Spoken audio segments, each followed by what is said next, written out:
Please subscribe to this channel so that we are more enthusiastic in providing the best video for you.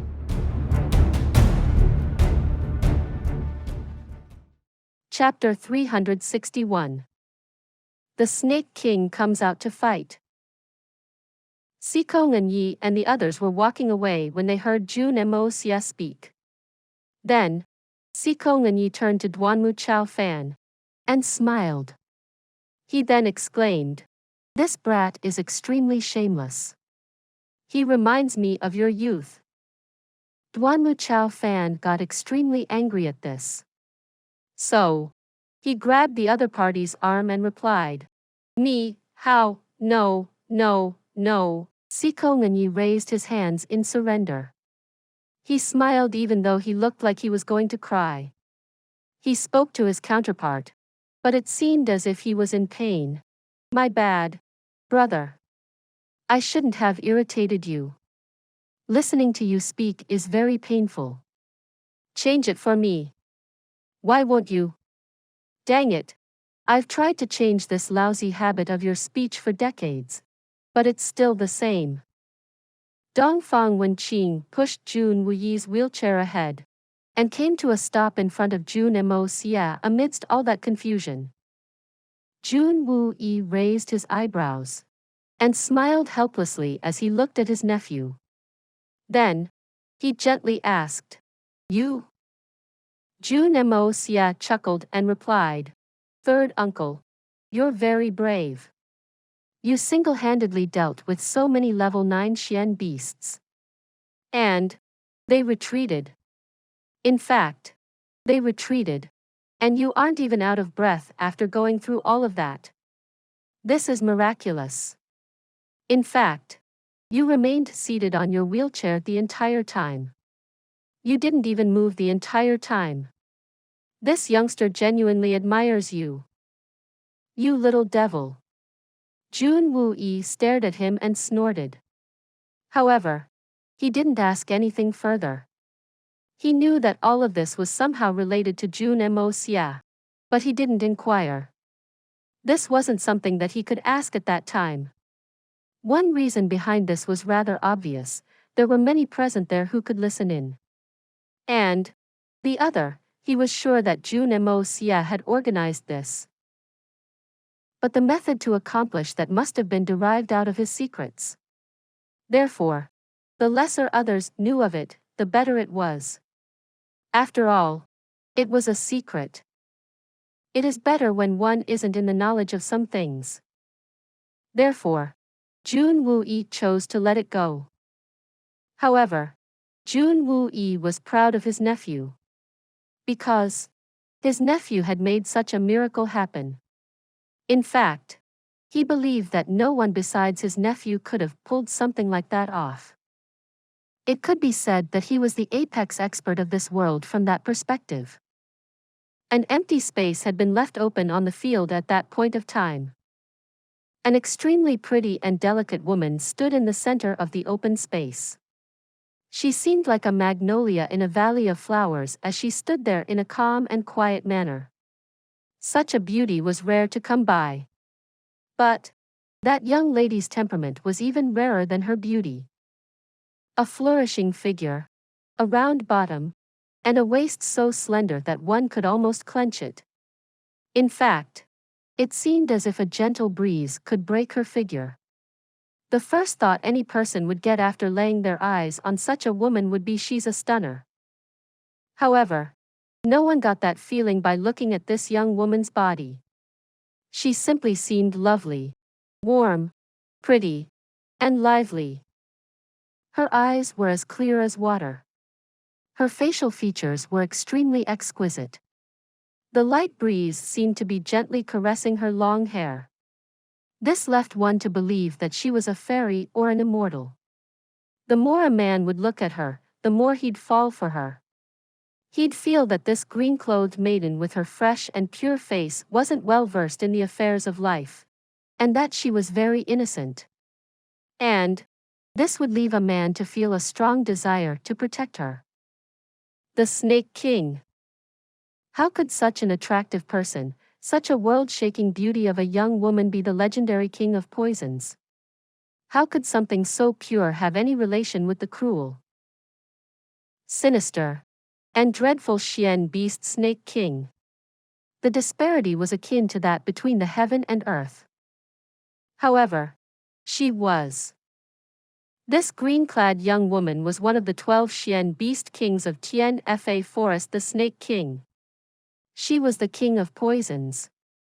And she was also the most dreadful beast king of Tian Fa Snake King. Green Hunter. This was extremely unexpected in Jun Moxie's eyes.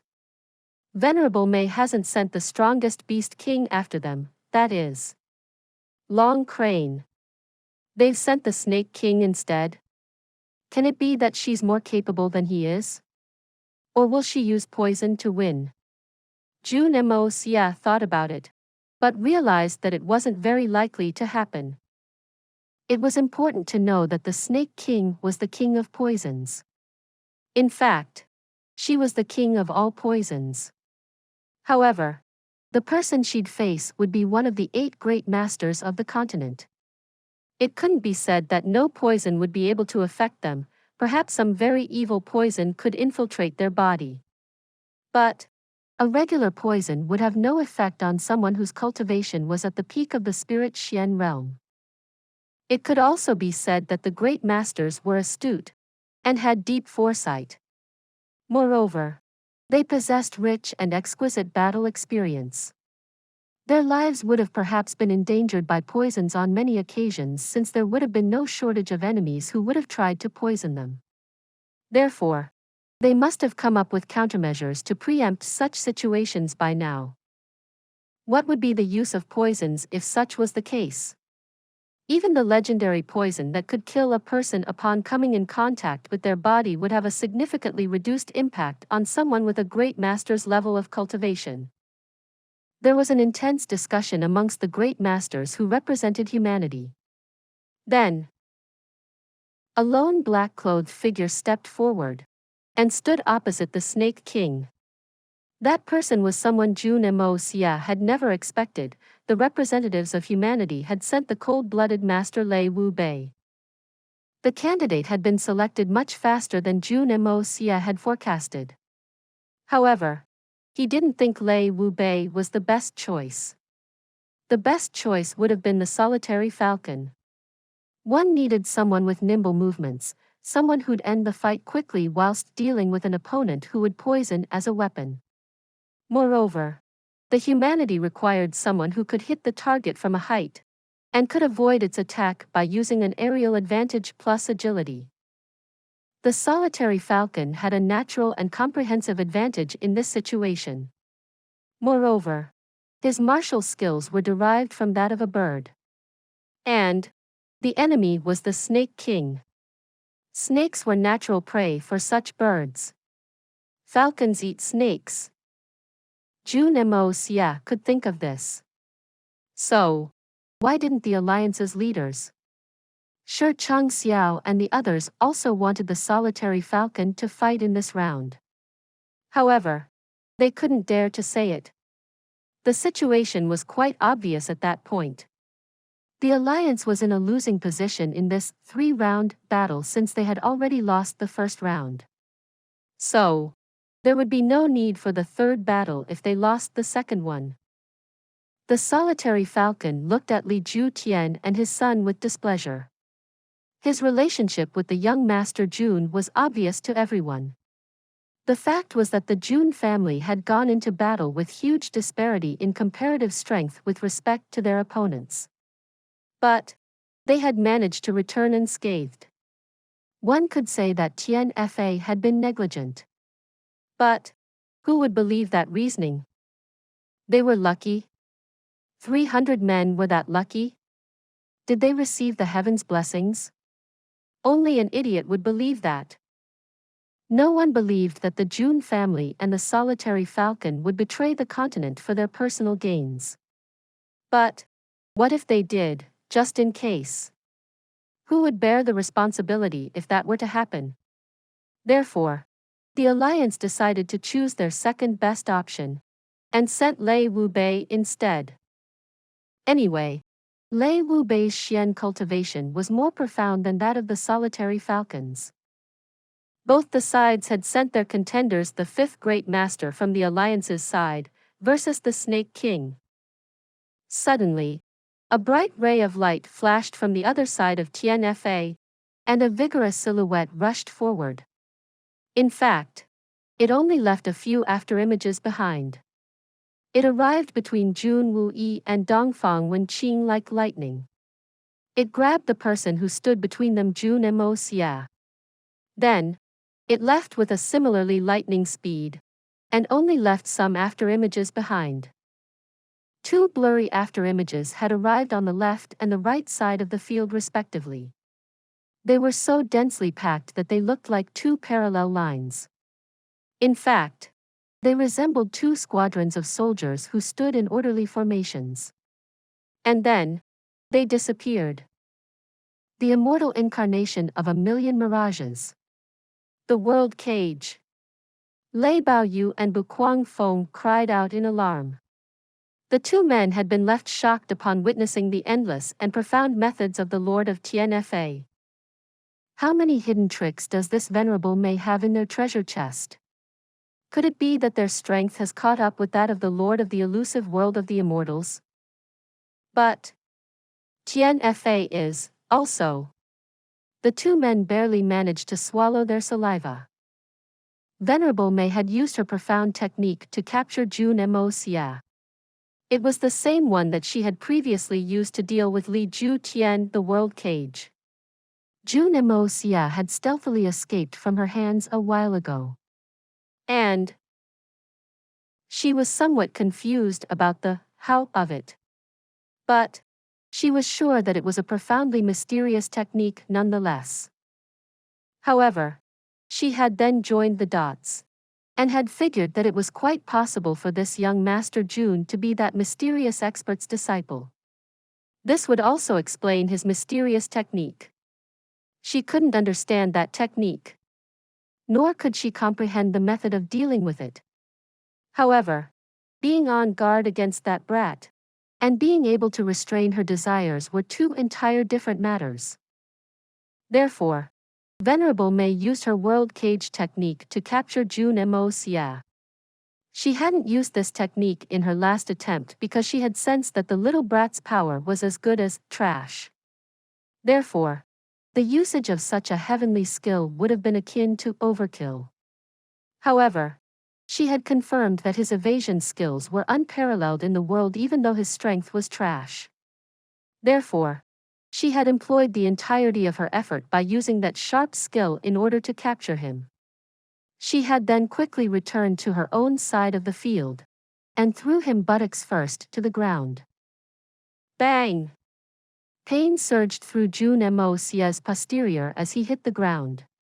Fortunately, there were no stones on the ground, otherwise something would have exploded. Jun Wuyi raised his eyebrows.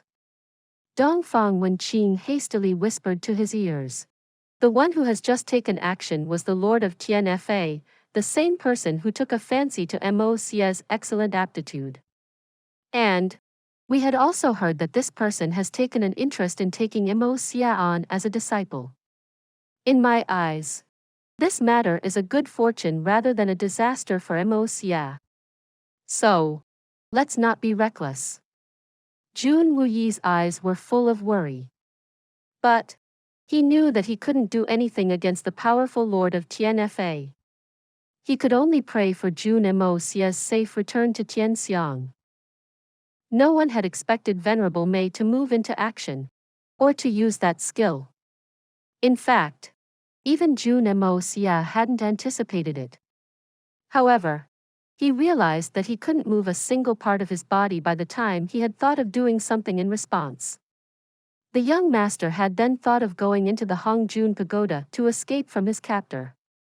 After all, his spirit was still connected to the pagoda.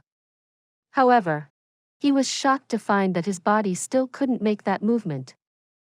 His body was as inanimate as a trophy cup. Venerable Mei could block all possible types of qi from functioning inside the world cage. Jun Moxie had reverted to the original stage inside this cage. This is, he had gone back to the first level. His spirit could enter the Hongjun pagoda, but his body couldn't. Jun Moxie hated this, thoroughly. What does this old man want? Why is he acting with me like this over and over? How did I offend him? Why this merciless treatment? Could it be that you've become addicted to mistreating me? Are you a sadist? Why would you mistreat me when there are so many spirit Xian peak experts around? They could make you feel much more accomplished. So, why are you targeting me? Jun Moxie remained perplexed despite much thought. Behave. Be an obedient brat. And sit still. Else, you won't feel good. Venerable Mei slapped his buttocks. She had positioned Jun Moxie's body in a manner that the others couldn't see this action. Jun Moxie had nevertheless taken this abuse.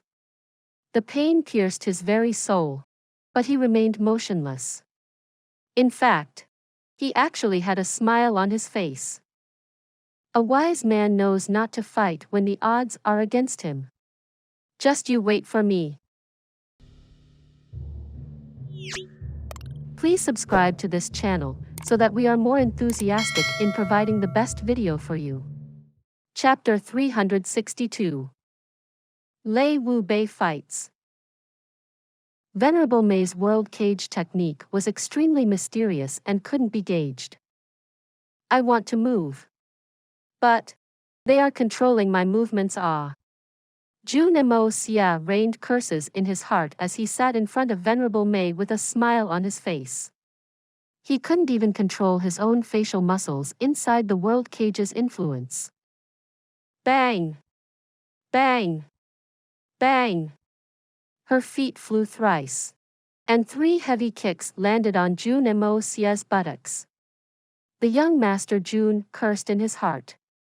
In fact, he was ready to explode with anger. Has kicking me become a habit of yours or what? You donghua old pervert.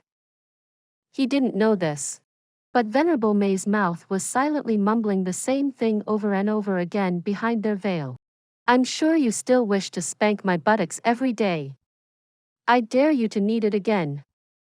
I dare you to rub my buttocks. I dare you. You repulsive bastard. The tables have turned, and I won't allow you to die that easily. She was silently recalling what had happened on one hand. And she was relentlessly setting her legs loose on the other. In fact, she was milking every bit of satisfaction from kicking him. It seemed that she may even have become addicted to it since she continued to speak those lines in silence as she continued to kick him. The fight between the Snake King and the 5th Great Master hadn't even begun. But Jun Moxie's posterior had already swollen round. In fact, it had swollen to an unbearable degree, and was almost exploded open by now. Dongfang Wenqing looked on carefully from the other side. Then, he smiled in relief and said, You see? Jun Moxie has been smiling this entire time. It seems that something good is happening. Jun Wui focused as he looked. Then, he also smiled in relief and spoke. That brat is really blessed with good fortune. Such a high-level expert has favored him. Moxie is very lucky. The Jun family is very lucky. Yes. Just look at him smiling like that. It seems he's doing great. I reckon that Venerable Mei has provided him with a lot of benefits. Dongfang Wenqing touched his chin with his hand and laughed. You don't say. I too would be very happy if I were him. After all, that person is the most skilled person around. Dongfang Wenjian glanced at his 3 brothers. Is that something that needs to be mentioned? How could anyone not feel good after being favored by such an expert at such a young age? Why weren't we so lucky when we were young? The three brothers were very jealous. Our bloodline is very close to this brat. However, they were completely unaware that Jun Moxie was indeed very happy. In fact, he felt so very happy that he had nearly died of it. He was in so much pain that he wanted to die. His posterior had been attacked to no end, while the rest of his body had repeatedly been twisted. His entire body had reddened, and the pain had reached the depths of his very soul. He wanted to cry, but his face couldn't even show any of those feelings. His uncles wouldn't have been so jealous if they knew what method was being used on their very happy nephew. Jun Moxie could clearly feel that his posterior had started to resemble a bulging balloon. It had increased to no less than 3 or 4 times of its original size. And it still had the tendency to expand further. Is this a fucking butt? Or is this a hot air balloon? I would feel like I'd be sitting on a tall chair even I was to sit on a flat land with this butt. And then, there was a sound of some movement from nearby. The cold-blooded master, Lei Wu Bei, the Snake King's voice was quite clear and melodious. It even had a trace of gentleness to it.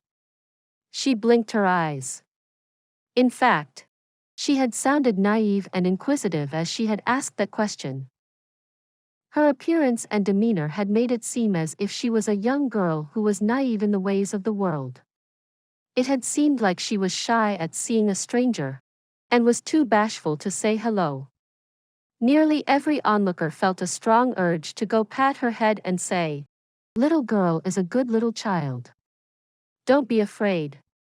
I will buy you sweets." However, her opponent Lei Wu Bei would never dare think like that.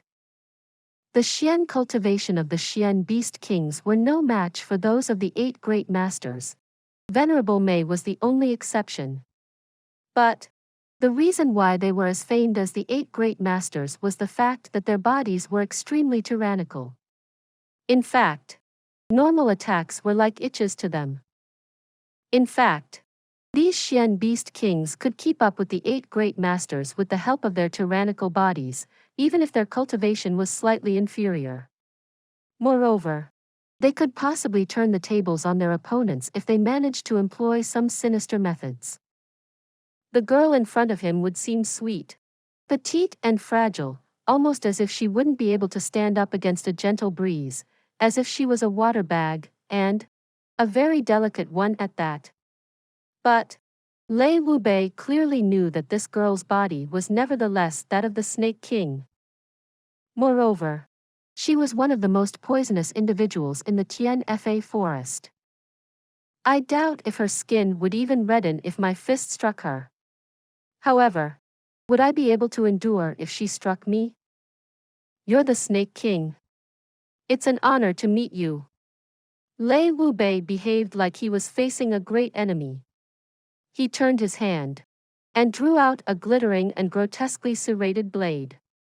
One side was bright and clear. It was so bright that it could bathe a man in bright light. In fact, it seemed similar to a sharp cutlery blade. But the other side was densely serrated like a sawtooth. This was clearly the more lethal part of the sharp weapon. Jun Moxie finally understood the reason for Lei Wu Bei's nomination after he saw that weapon. The first reason was obviously the fact that they didn't have a better candidate at the moment. But his lethal weapon was the most important contributing factor towards his selection. That weapon would bestow great destructive power against the Xian beasts even though they had extremely thick skin. Moreover, the sawtooth serrations would be very destructive against the Snake King's exquisite skin in particular. The Snake King Green Hunter stood there delicately and timidly. In fact, she seemed lovely and somewhat pitiable at that moment. She appeared somewhat shocked as she shouted, "Great Master Lei! Such a horrible weapon! You are indeed very cold-blooded," she first exclaimed in a shocked manner. Then, she moved her hand to cover her tiny mouth. It seemed like she would turn around and flee. Jun Xie couldn't move any part of his body, except for his eyes. So, he rolled them. And he obviously made good use of them. He could see that the Snake King's clothing fit very well around her narrow shoulders. But the same wasn't true for her sleeves. The sides of her sleeves were too wide. In fact, they almost hung down to the ground. That's odd. That's very odd. As expected, Lei Wu Bei snorted when the Snake King spoke this sentence. Then, he made a sideways cut, and that exceptionally long weapon in his hand swiftly chopped sideways. The blade crisscrossed in the air as a result. It seemed as if two small flashes of lightning had intersected in the air as chi-chi sounds were heard. Two small chopstick-sized snakes were cut into 4 small pieces. Then, they fell down to the ground as they withered in pain. You are genuinely worthy of your sinister reputation, Snake King. Lei Wu Bei snorted angrily. His dark face had become somewhat discolored. Those 2 snakes were extremely venomous. His great master status wouldn't have helped him if they had bitten him. He wouldn't have died, but he would have surely been paralyzed for a while. This paralysis would have only lasted for 1 or 2 breaths. But that would have been enough for someone at the Snake King's level to use hundreds of moves. And things would have been very different if that had happened. You accuse me wrongly. What would people make of it? The Snake King gave a lovely smile. Oh, what's that? It's quite dreadful, she spoke as she looked at a snake on the ground. Her eyes opened big and wide, as if she was in shock to see those things. Lei Wu Bei's blade hit the ground with a bang, as it struck another snake. This one was moving more urgently, and had actually attempted to target Lei Wu Bei's throat. And that would have resulted in a very terrible but silent death. The snake hadn't even left a small shadow in the sunlight. That attack from the Snake King had almost been impossible to guard against. She would engage the opponent by speaking sweetly. And then, she would give them a wordless death by poisoning them. Jun Moxie looked at the scene, and felt his back going cold. It was genuinely the case of not being able to judge a person based on their looks. One would think she was merely a young and adorable girl who was naive and pure, that she'd be harmless to man and beast alike. Who would have thought that she'd have launched 3 sinister attacks at Lei Wu Bei in the blink of an eye? It was like sweetly calling a man elder brother to his face while quietly stealing things from his pocket. Her conscience had fallen to the ground. The situation had once again changed on the battlefield. The Snake King twisted her narrow waist, and her beautiful body quickly spun. And then, her 2 sleeves suddenly started to wave. After that, their appearance suddenly changed, and it seemed as if 2 long green dragons had rushed out from them. In fact, they stretched for over 21 meters. They reached everywhere, regardless of the distance. A strong gale whistled around them as they turned into something similar to a green ocean, and shrouded Lei Wu Bei thoroughly. This was the display of the Snake King's true strength. And this was just the beginning. Lei Wu Bei's black silhouette jutted out in between that ocean of green like a block of reef. He stood motionless like a stone pillar amidst the turning waves. Then, a deep roar was heard. The Snake King's offensive had become more intense instead of coming to a stop. A delicate figure then flew into the sky. And it appeared like this figure had started to dance with grace above the waves of that green ocean. In fact, it seemed as if a fairy of the 9th heaven had descended to sky above the waves. She then flipped her hand as she raised it. Countless shiny stars flashed about. Then, these stars suddenly flashed again, and sprinkled towards Lei Wu Bei in a watertight form. However, The Snake King's expression was still one of innocence and enjoyment. It seemed as if she was having so much fun playing this game that she'd never wish for it to end. Lei Wu Bei couldn't remain entrenched in that ocean of green. And the cold-blooded master was eventually forced to make a move. A dark sound was heard as his long blade crisscrossed, and an extremely majestic and powerful aura emanated from him. It slowly and ceaselessly alighted from the center of the green ocean like the sliver-white sea spray from the ocean waves. Blades covered in aura crisscrossed and flew high into the heavens. The people who were watching the great master from the sides used their xian qi to defend themselves in a firm manner. Lei Wu Bei's blades would have scuttled through their defenses if they hadn't done that, and would have fallen upon the group of bystanders like a dragon crossing a river. In fact, his blades would have paved an alley of blood in its path. One must compensate a higher amount from one's own side when they set out to hurt the others. Lei Wu Bei gained an advantageous position as he rolled out one counterattack after another. However, the Snake King tried to regain full control of the situation once again. Her delicate white arms and her white jade-like legs started to move quicker. And her giggly expression gradually transformed into a serious one. She waved her white arms. All the cold stars joined into a stream piece by piece, and transformed into a bright ray of light. The field of battle, which had previously borne witness to a fierce and gruesome fight, had unexpectedly become pleasing to the eye at this moment. The silver-white spray continuously alighted from the middle of the green ocean, and the cold bright light continued to shine in the sky. This was a very beautiful scene. Anyone who saw this scene seemed carefree and relaxed, even though they knew of the great killing intention inside it. This scenery couldn't be described as one to belong to the lands of the mortals anymore. Please subscribe to this channel so that we are more enthusiastic in providing the best video for you. Chapter 363. The Third Battle. Lei Wu Bei suddenly let out a sharp scream. His black silhouette then broke through the green tide like a silver-white knife, and soared high. It seemed as if a fountain had emerged from the green ocean, and had shot towards the heavens. It glowed brilliantly in the sunlight, and shone over a large portion of the surrounding area. He displayed extremely strong and formidable power, and his attitude was one of not willing to back down as he brazenly charged into the sky. The true battle starts now, someone spoke up. The onlookers then quickly became more focused. They didn't even blink as they watched the fight. Jun Moxie's expression became solemn as he looked on. He had even forgotten about the pain for a little while.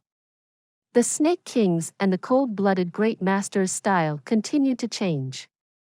They moved quickly. They went forward and retreated at a fast pace.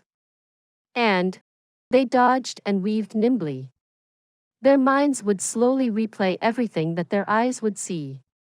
It was evident that they were modifying their own styles in accordance with their opponents. They were using the other's strength to make up for one's own weakness. Long Crane and Big Bear stretched their necks from the Tian Fa's side. Jun Moxie could clearly feel Venerable Mei pinch the soft flesh below his waist from behind. They then twisted the meat into a circle. Jun Moxie felt the pain reach his very soul. So, he shuddered. Damn it! Why would you pinch a man like that? Isn't this done to women? Then, Jun Moxie suddenly realized something. Could it be that the Snake King is facing grave danger in this earth-shattering fight with the Great Master? Why else would these three beast kings be so anxious? But I can only see that the Snake King is handling the fight with ease. She should get by with ease. Jun Moxie was unable to deal with the pain as this thought crossed his mind. So, he opened his eyes wider to see. The Snake King Green Hunter gave a loud screech at this point, and her slender body spun around. The green ocean on the ground disappeared. Then, she shot up high. She was covered in a bright green light. And then, a silver-white blade light shot up to the sky. This light was vaguely intertwined with a black silhouette. A sharp whistle was heard as this figure shot into the sky. In fact, this whistle could have ripped the world apart. It seemed like a raging dragon had just escaped from beneath the earth after breaking away from its shackles. This strangely combined form of a man and blade shot towards the sky in such a splendid manner that it seemed as if they'd shoot the sun down. This ensuing light had an immense glare, and the faces of everyone watching from below had become deathly pale. The unity of man and blade. Moreover, it's not a usual unity of man and blade. Jun Moxie cried out in shock. This is the very essence of the purest form of blade technique. I never thought that the great Master Li possessed such a trump card up his sleeve. Then, Jun Moxie had second thoughts, and thought out aloud. Lei Wu Bei can possess such a trump card, and that's reasonable since he's one of the 8 great masters. But that young woman is also very dangerous. The Snake King first raised her face upwards as she soared higher into the sky. And then, she screeched angrily. Her voice tore through the air, and thousands of Xian beasts bowed their heads at that. Then, she spun in the air, and transformed into several cold stars as she showered downwards. It was like 2 meteors had started from different points, but were about to collide in the sky. The many people who were watching from below held their breaths as the wind howled above. A melodious and tender cry was heard at first. Then, an oppressive snarl was heard. After that, the sounds of a huge explosion reverberated as the 2 rays of light collided. After that, unceasing crashing sounds arose, like those from a battery of cannons. The earth shook endlessly as a result, while the sky looked like it had been filled with fireworks. And then, everything above 30 meters in height seemingly plunged into darkness for a moment. Only a bright rainbow was present in the sky at that moment. Jun Moxie felt pleased. He felt like he had returned to his previous world, and was witnessing the fireworks at the Lantern Festival. They are evenly matched. There was another collision in the air. But Lei Baoyu, Bu Guangfeng, and Venerable Mei had already come to this conclusion. A bang sound echoed as the 2 crisscrossed. The towering silver-white blade light continued to rise above like a long-tailed comet. Then, a cold and black light hurriedly charged towards the ground. Then, there was something of a rain of blood. Countless fragments of several chopstick-sized snakes fell to the ground. And soon, a thick layer of them had been formed on the ground. What no one could get was, how could the delicate Snake King take all those with her into the sky in order to shower Lei Wu Bei with them? Bang! The Snake King hit the ground spinning. She staggered about a dozen steps backwards before she eventually came to a standstill. A thick stream of purple blood slowly flowed out of the corner of her mouth. Her complexion was pale, and her green dress had been torn from many places by that sharp blade. Her delicate and white arms had now been exposed to everyone's eyes since her long and wide sleeves had been transformed into green butterfly-like wings. Then, a soft sound was heard as Lei Wu Bei dropped to the ground. He landed softly on his toes at first. And then, he pressed his legs heavily on the ground to stand up straight. His appearance was even worse. That black gown of his was muddy and tattered with a myriad of snake bites due to that attack. Moreover, many rips were visible. They had apparently been made by a weapon. His hair was disheveled, and appeared similar to that of a beggar's. Wisps of dark red blood flowed from the corners of his mouth at first. Then, He couldn't control it anymore, and the blood started to flow more freely. His rock-like cold face had become red. It seemed as if he had become drunk. And then, it became snow-white the next instant. After that, it turned red again. It then continued that cycle of changing its complexion from red to white for several iterations. Both of them were on an equal footing. The two stood staring at each other for a while. Then, Lei Wu Bei spoke up with clenched teeth. That was good. The Snake King is truly exceptional. The cold-blooded master genuinely deserves to be a great master. Green Hunter smiled tenderly. The blood flowing from the corners of her mouth dropped down as she smiled. However, this didn't diminish her beauty in any way. In fact, it somewhat enhanced her beauty. This seems like a draw. What's your opinion about this, Venerable Mei? Lei Baoyu took a step forward and smiled as he asked that question. A draw? Venerable Mei gave a severe kick to Jun Moxie's posterior before he looked at Lei Baoyu. Her voice was meaningful as she smiled. That's good. It's a draw. Lei Baoyu couldn't help his face from turning red. That was true. It genuinely seemed like a draw at that point of time. The two of them were on an equal footing. Lei Wu Bei had some advantage at this point. But Lei Baoyu knew that the Snake King hadn't shown her true power in that matter. In fact, she was yet to play her own trump card. Therefore, he was convinced that Lei Wu Bei wouldn't get off easy if it were truly turned into a fierce battle of life and death. But then again, even the Snake King wouldn't have it easy either, even if Lei Wu Bei were to die there. In fact, her strength would suffer a huge blow even if she didn't die instead. So much so that she would probably lose her ability to transform into a human form by the end of it.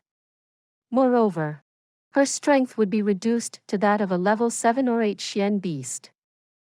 That obviously would have led to a case of mutual destruction. In fact, no one could say otherwise. Lei Wu Bei's body was upright, and he was as expressionless as before. He was still cold and indifferent, like a piece of iron. However, multitudes of cheers echoed from the crowd behind him. They resonated to the skies. Lei Wu Bei hadn't won. But he had succeeded in pulling off a draw. It meant that the allied forces from the mainland had lost only the first battle up until this point. This also meant that they could still rise from the dead. They weren't cheering for Lei Wu Bei because he was the cold-blooded master. They were cheering because he had become the hero of the continent at that moment. In fact, he had become the hero of all humanity. Many tactical errors and despicable conspiracies had taken place in the first battle.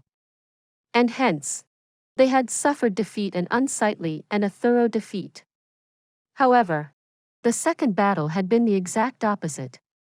Their champion had rushed brazenly with his blade and had staked everything on the line. No phony fighting had taken place this time. Therefore, this draw with the Snake Xian Beast King of Tian Fa had nevertheless given them time to breathe. It had given them some space to look for an opportunity, even if it wasn't a victory.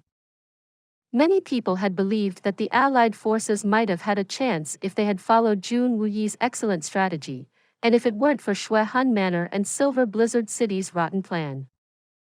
Then, the opposition had sent out the Snake King for this battle.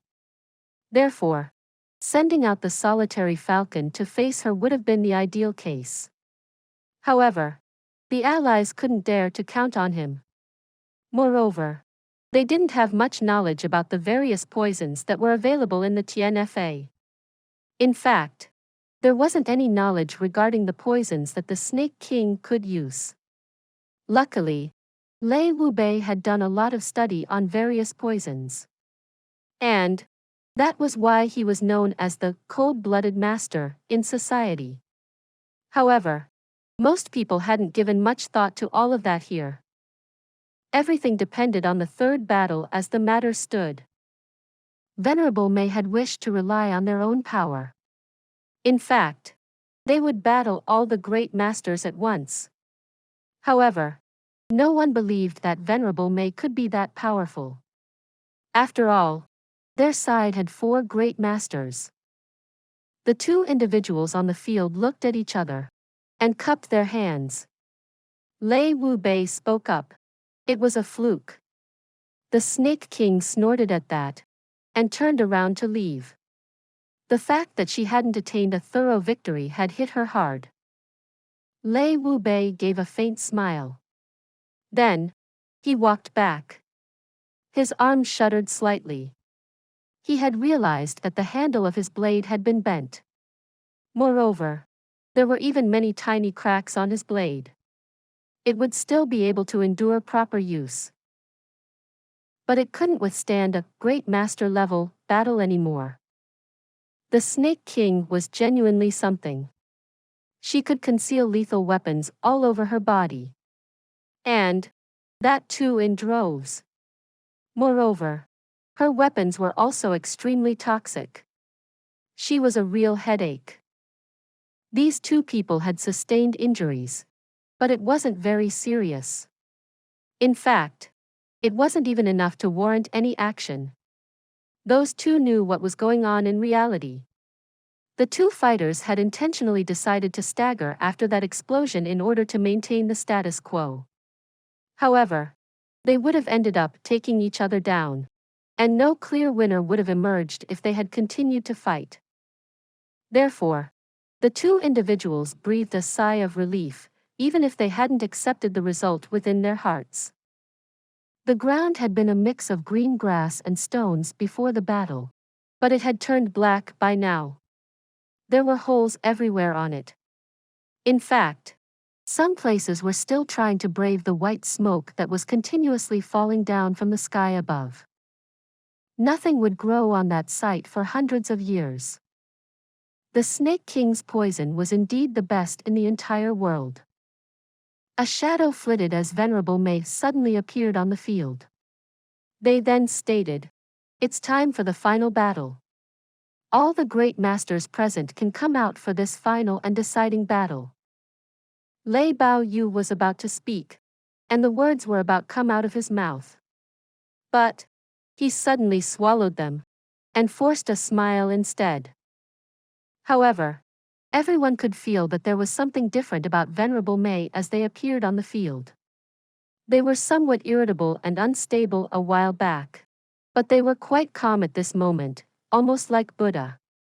No one could see their face, but the aura from their body gave it all away. Jun Xie was at the sidelines.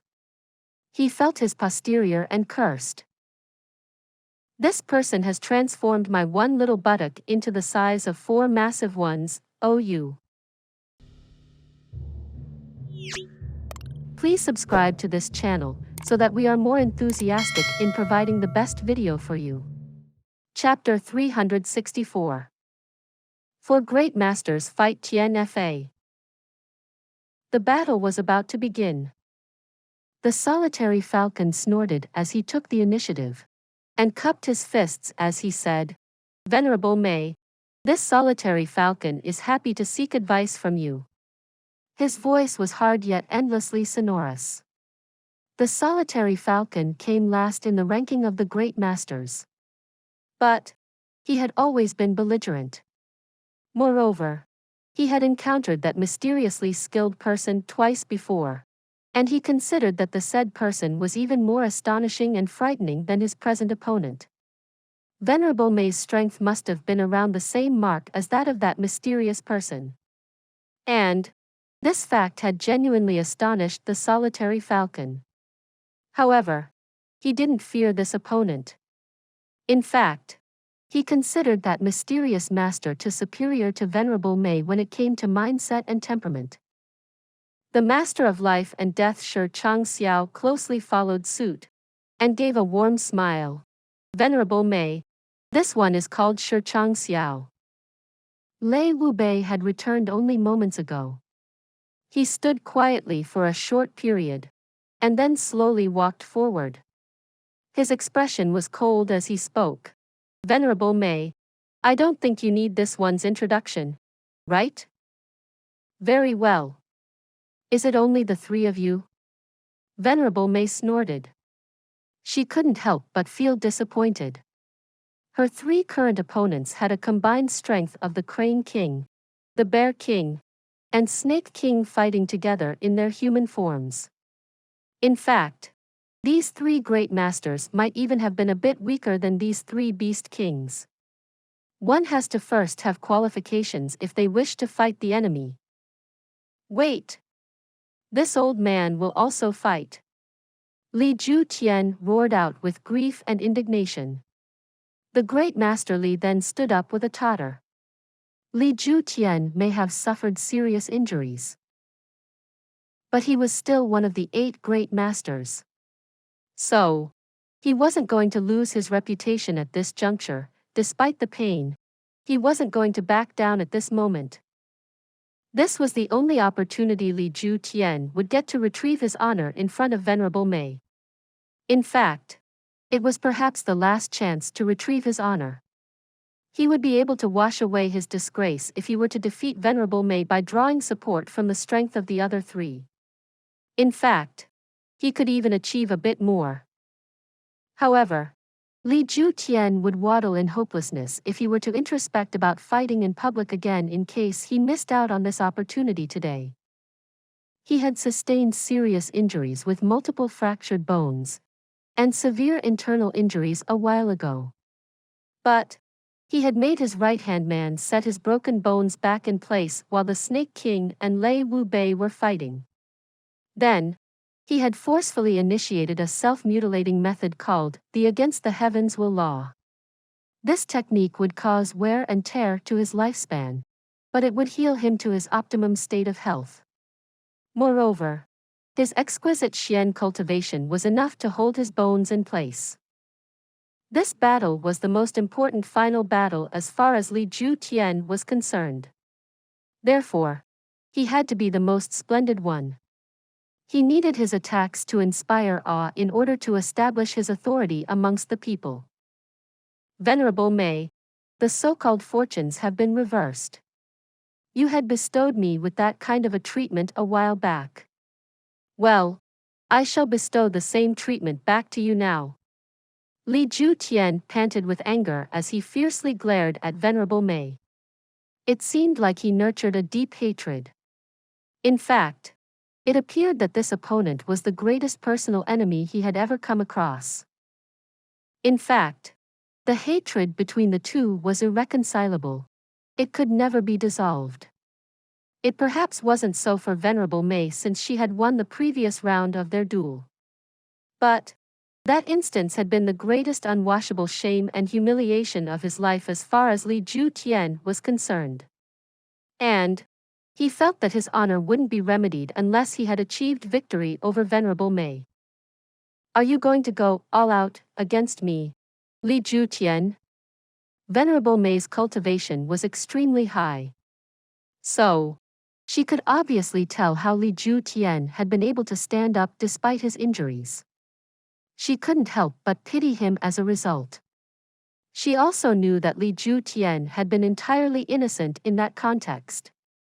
He had merely been unfortunate enough to be caught in her moments of extreme rage on those 2 occasions, and had hence been subjected to those calamities. However, she had been the gloomiest and the most pained she had ever been in her entire existence during those 2 moments. Therefore, she had been in an urgent need for someone she could vent out her resentment upon in those moments of grief and indignation. Li Ju Tian was a second great master. And there was stronger presence present there. Whether it was Xian cultivation or status, Li Ju Tian had served as the most suitable candidate around. Therefore, Li Ju Tian had suffered that tragedy. And this tragedy had been birthed by her mistake. Because a master could be killed, but shall not be shamed. Venerable Mei obviously understood this truth.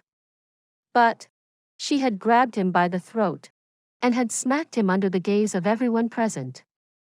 And she had destroyed the entirety of the great master Li Ju Tian's accumulated respect from the past in the process. He hadn't resisted her with everything he had in that moment. And that had been the strangest thing. But his strength had been hopeless in that scenario. So, how could he have done it? But all the great masters were to join hands in this battle. So, how could he say no to such an excellent opportunity? Is it worth it? Venerable Mei felt somewhat apologetic as she reminded him, "You're using the against the heavens will law. You should understand what kind of a price you will have to pay for this. Li Ju Tian. Won't you reconsider before you make such a huge sacrifice? You'll only need to let go if you reconsider this now. And it will be reinstated in a few months. There's still time." "No. It's too late." Too late. It seemed like a fire had been ignited in Li Ju Tian's eyes as he replied in a shrill and mournful voice. "Are you afraid, Venerable Mei? You should have known that it becomes too late to turn around the moment you smack someone in their face. I Li Ju Tian have a reputation. I also command respect amongst people. And this is the only way I can wash away this kind of humiliation. There's no other way." "Oh. Afraid. I'm afraid of you. So, is killing me the only way to wash away your shame?" Venerable Mei laughed softly as her black robe swayed lightly. "That's it." Li Ju Tian replied seriously. "This is a matter of this Li's lifetime worth of reputation and status.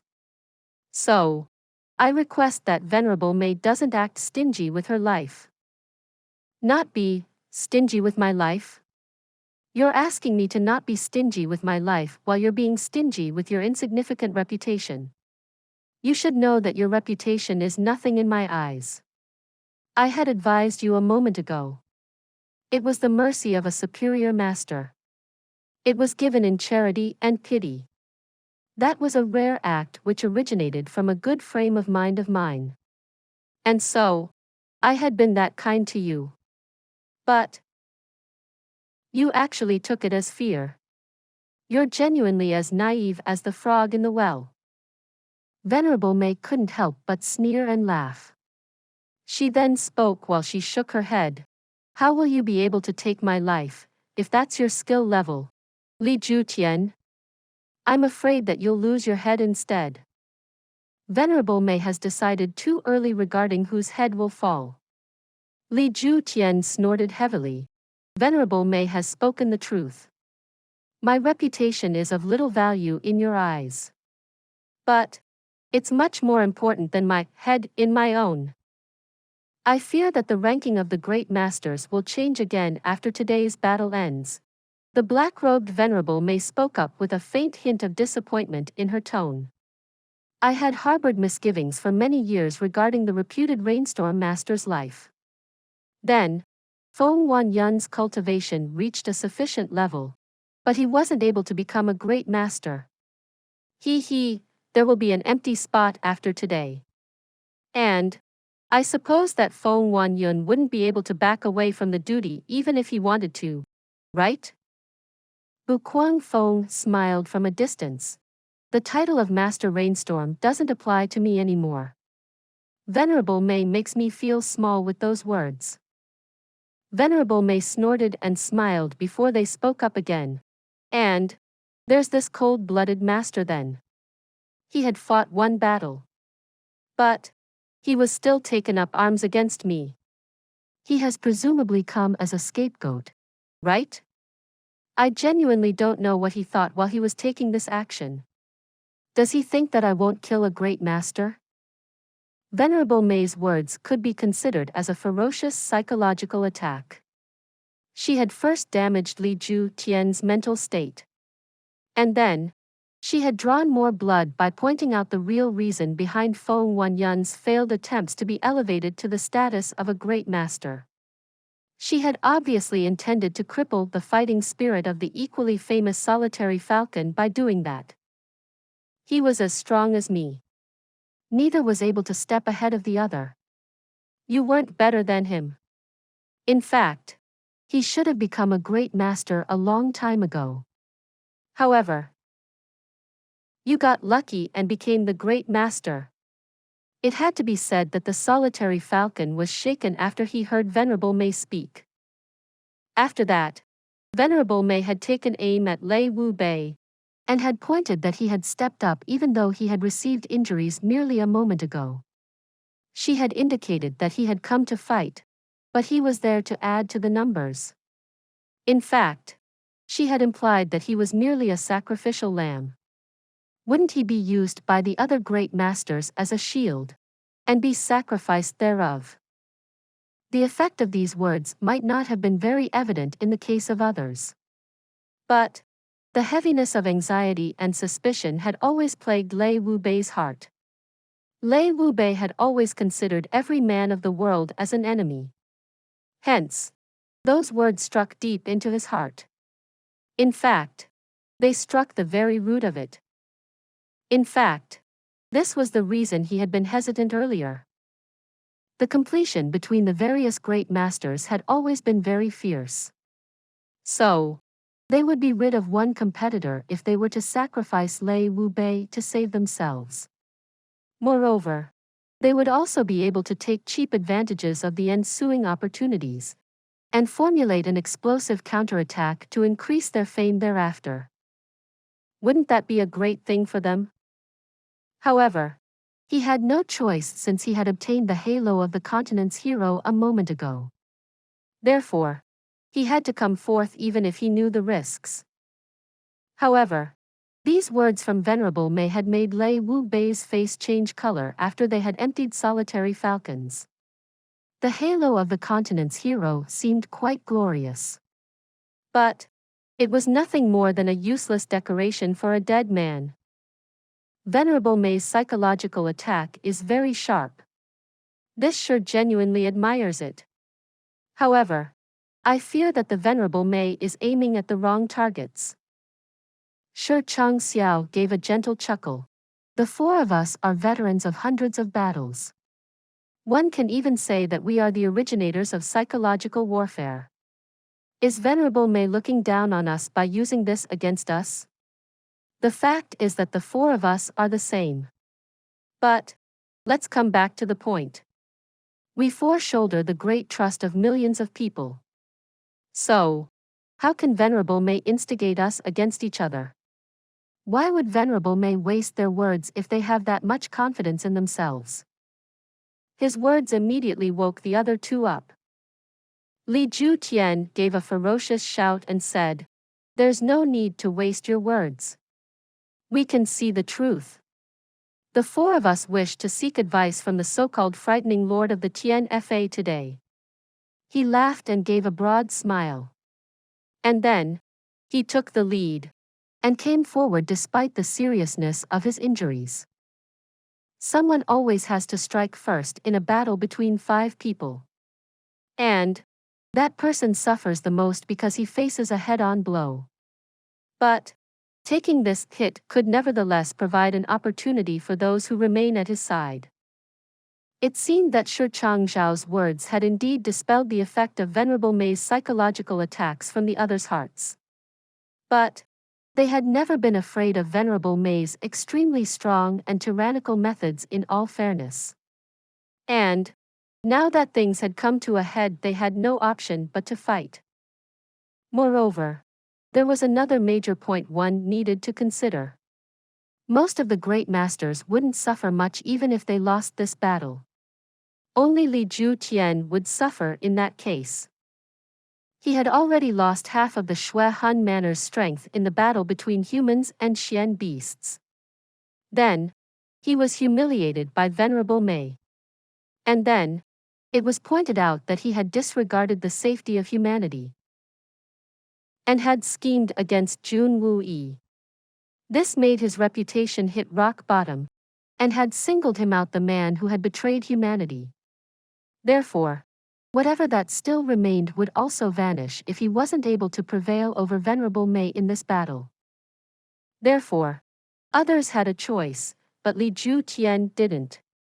So, he had no choice but to stake everything in one throw. And hence, he could only dash forward. Please subscribe to this channel so that we are more enthusiastic in providing the best video for you. Chapter 365. A Majestic Battle. Shi Changxiao, Solitary Falcon, and Lei Wu Bei didn't dare to neglect that dash by Tian. They quickly changed positions. They took their respective places in a split second and prepared to attack in sequence. They hadn't consulted on a plan of attack beforehand. But weren't these three veterans of innumerable battles? They had previously stationed themselves in a very casual manner at distinct locations. However, each of these had positioned themselves in a manner that would allow them to coordinate with the other two. Moreover, their positioning had been such that they were at a best-fit location with correspondence to Tian's position. Tian rushed out, and his figure began to fade. He was at his fastest as he sallied forth to attack. Venerable Mei snorted and sent out an explosive punch in response. Tian quickly stepped back from his powerful rush forward towards Venerable Mei. In fact, he slid away like a slippery fish and retreated to one side. A figure had previously stationed itself behind Tian.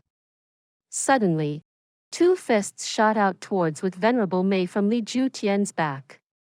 Meanwhile, the solitary falcon employed his eagle-style agility and soared into the sky at the fast possible speed as this happened.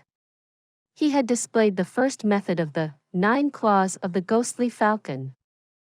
Lei Wu Bei's long and glittering blade was unsheathed once again. It went drilling from beside Shi Changxiao's waist and proceeded straight towards Venerable Mei's chest.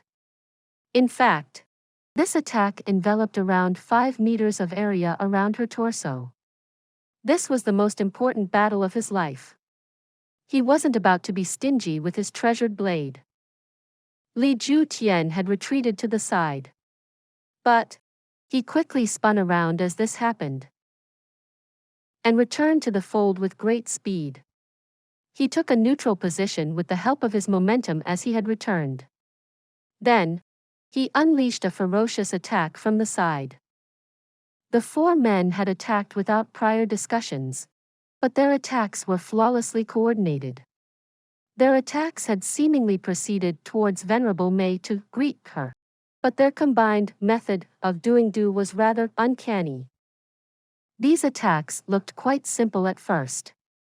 But Venerable Mei was well aware that they could turn into a torrent of complicated strikes. She would be trapped by one of her opponents within a short period of time. And then, the remaining 3 would use their respective trump cards to get rid of her while one of them had her trapped. Venerable Mei had to face the combined attacks of the 4 great masters. But she didn't dare be careless about it. She roared loudly as her body started to spin. First, she avoided Shi Changxiao's fists. Then, her black robe whirled in the air as she missed the thrusting blade attack from Lei Wu Bei by the smallest of margins. After that, she turned around and leaned to the side in a simultaneous motion. She seemingly hadn't recovered from the punch. But she still attacked Tian head-on. She also raised her left hand and launched a cannonball strike towards the approaching solitary falcon. Venerable Mei was quite calm in the face of the combined attacks from the 4 great masters. She had negated their attacks in the blink of eye. Moreover, she hadn't taken these attacks lying down and had managed to counterattack instead. Tian gnashed his teeth and sped up. He knew that one of the 4 would have to suffer by enduring Venerable Mei's attacks head-on. Only then could it be possible for the other 3 to complete their encirclement. The others didn't seem to have that much courage or courage enough to contribute in that sense. In any case, His injury wouldn't give him much time to end this battle. So, he had to do this himself. It was the immense hatred Li Ju Tian harbored for Venerable Mei which had forced him to make such crazed decisions. An explosive sound was heard as he clenched his fist. A faint green gas had covered his body. It was evident that he was going to give everything he had in that particular punch. It was important that he showed no fake efforts in regards to Venerable Mei this time. He had figured that Venerable Mei's agility skills would have become a spent force in her attempts to evade the continuous attacks of the other three great masters. Therefore, she would have no choice but to face him since she would have been trapped in such a situation. In fact, he knew that this would be the only decision that he would have taken if he were in their place. Venerable Mei's expression turned cold. She quickly pulled back her fist and sent them out to attack Li Ju Tian and Solitary Falcon once again. She then roared and kicked out 49 times. Then, her body soared into the sky like a rocket. The three great masters who stood below her were still in a daze by the time she had met with the Solitary Falcon in midair, and had already exchanged a handful of strikes. In fact, their collisions had set fireworks in the sky above. Two shadows flashed in the sky. The Solitary Falcon somersaulted through the sky, while Venerable Mei leaned and forward moved in a graceful trajectory. However, she made an about turn with her feet while she was dropping down. Her hands extended from her sleeves as she unleashed strikes at Shi Changxiao and Lei Wu Bei. After that, she fiercely pounced upon Li Ju Tian. It was obvious that Venerable Mei were moving with great momentum at the moment. Moreover, it was evident that they intended to take advantage of Li Ju Tian's injuries and hoped to get rid of the toughest and most motivated opponent early on in the battle. Li Ju Tian screamed loudly as he drew back like a lightning. He had hoped to face Venerable Mei with resolve. But this attack was too much. In fact, it would be unreasonable to contend against Venerable Mei at this moment. The other three had been shaken off by Venerable Mei's counter. So, it was likely that he would have to fight her alone at this time. Moreover, he had somewhat lost the equilibrium of his strength at the moment. His former strength had been exhausted, but he hadn't yet replaced it with a new burst. This meant that Venerable Mei could easily kill him, even if he were to attack by putting his life on the line. Moreover, Venerable Mei could easily dodge any attack under the sun after she had merrily killed him off. The Solitary Falcon had been struck high into the sky at the moment. This obviously meant that the aerial threat had been eliminated for the time being. Therefore, Li Ju Tian could only move back in an attempt to make a blind retreat. That's too bad. Lei Baoyu and Bu Guangfeng were at some distance from the fight. They both clapped their thighs with their hands. Li Ju Tian withdrew, but realized that Venerable Mei hadn't chased after him. In fact, she didn't even display the intention to chase him down. This was rather unexpected. The Lord of Tian Fa was still in the sky. But she was rapidly proceeding in a beeline towards another target, Shi Changxiao. The man hadn't even recovered by the time they had unleashed a storm of kicks at him. Li Ju Tian had never been Venerable Mei's target. The Master of Life and Death Shi Changxiao had. He was the man who posed the greatest danger to Venerable Mei since he was the only fighter amongst the three land-based great masters who hadn't been injured in any manner. It was obvious that Venerable Mei wanted to mete out the same treatment to Shi Changxiao that she had previously dished out to the two now injured great masters. The color of Shi Changxiao's face had turned as gray as the mist. His eyes were petrified, and it seemed that his pupils had turned white. The man gave a loud shout and hit out with his fists in anger. However, he stood firm. Shi Changxiao couldn't retreat because he had Lei Wu Bei behind him.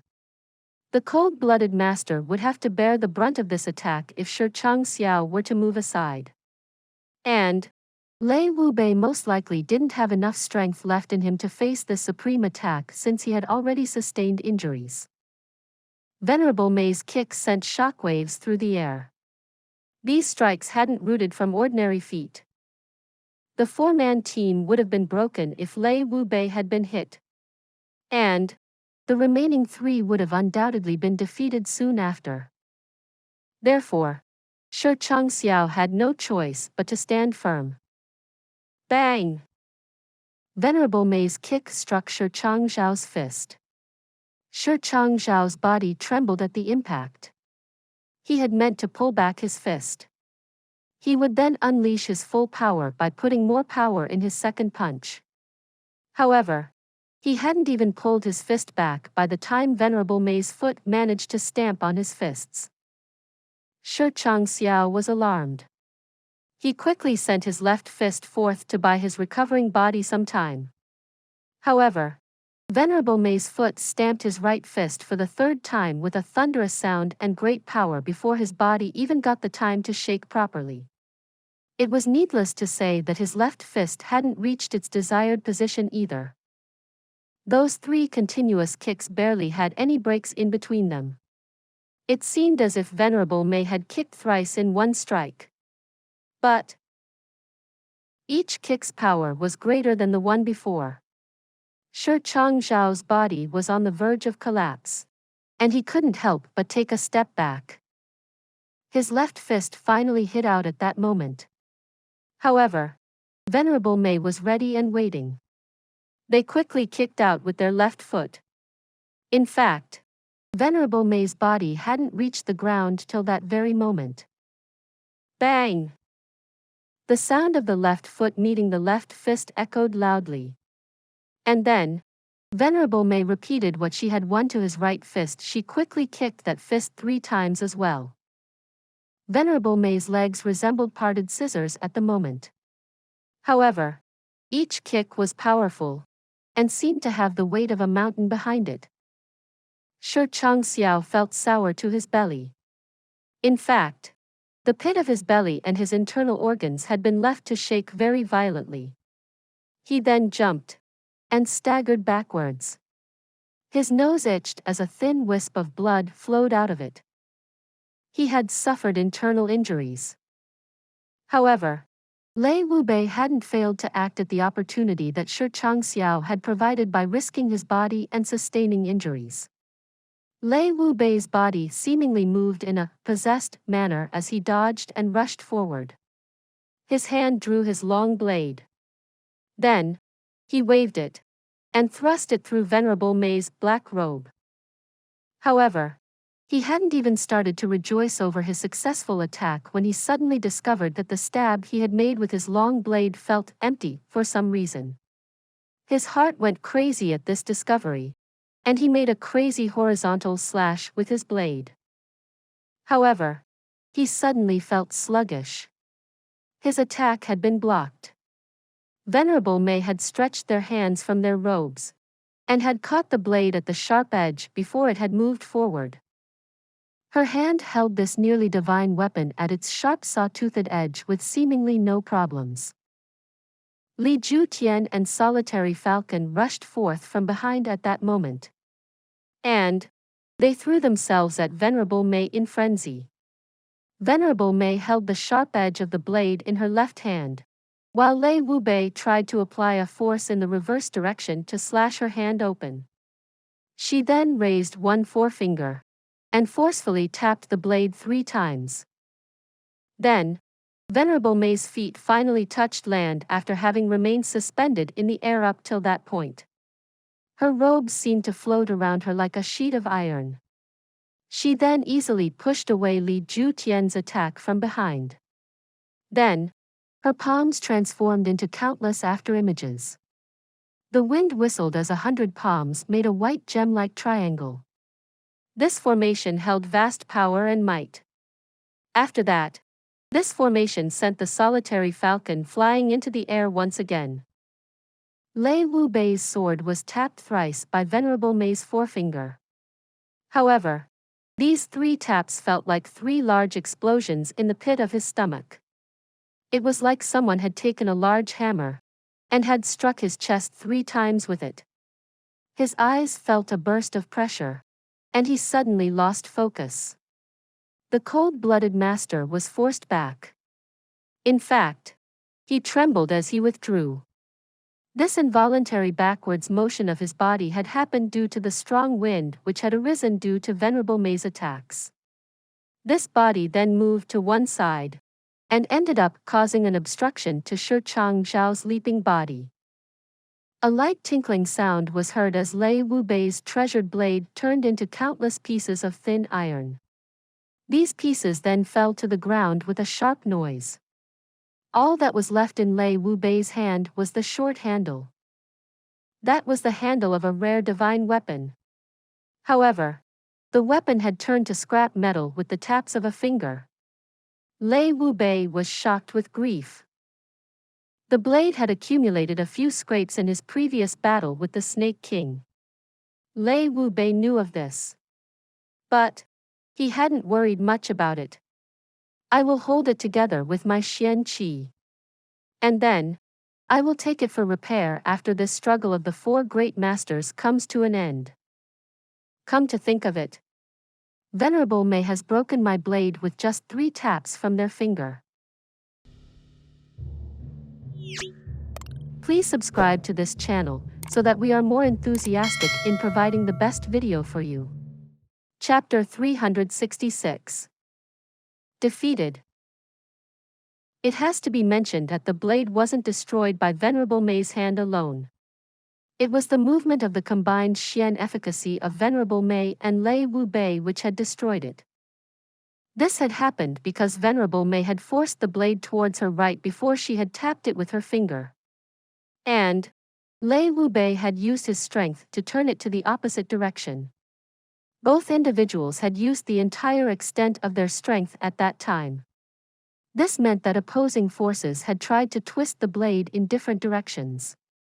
And it was then that Venerable Mei accumulated her Xian efficacy and tapped the blade with her finger. Her timing had been very precise. The forces of Venerable Mei and the Great Master had been exerted on the knife at the same time. What kind of a divine weapon would be able to resist such forces? The answer to that was a straightforward none. At least, such was the case with Lei Wu Bei's treasured blade. How would the blade not turn into scrap iron when the 3 different forces had acted upon on it? Therefore, it could be said that his treasured blade had been destroyed by his joint action with Venerable Mei. Venerable Mei clasped her fist, and a thin wisp of blood flowed from it. Her hand could be considered exceptionally tough, even from the standard of Xian beasts. But she had been in human flesh at that time. And thus, she had received that injury because she had held that blade by its sharp edge. However, her injuries were quite insignificant compared to the price that had been paid by Shi Chang Xiao and Lei Wu Bei. In fact, her injuries were far too insignificant. Because this strike had established a narrow victory. Li Ju Tian had been sent in a dazed state.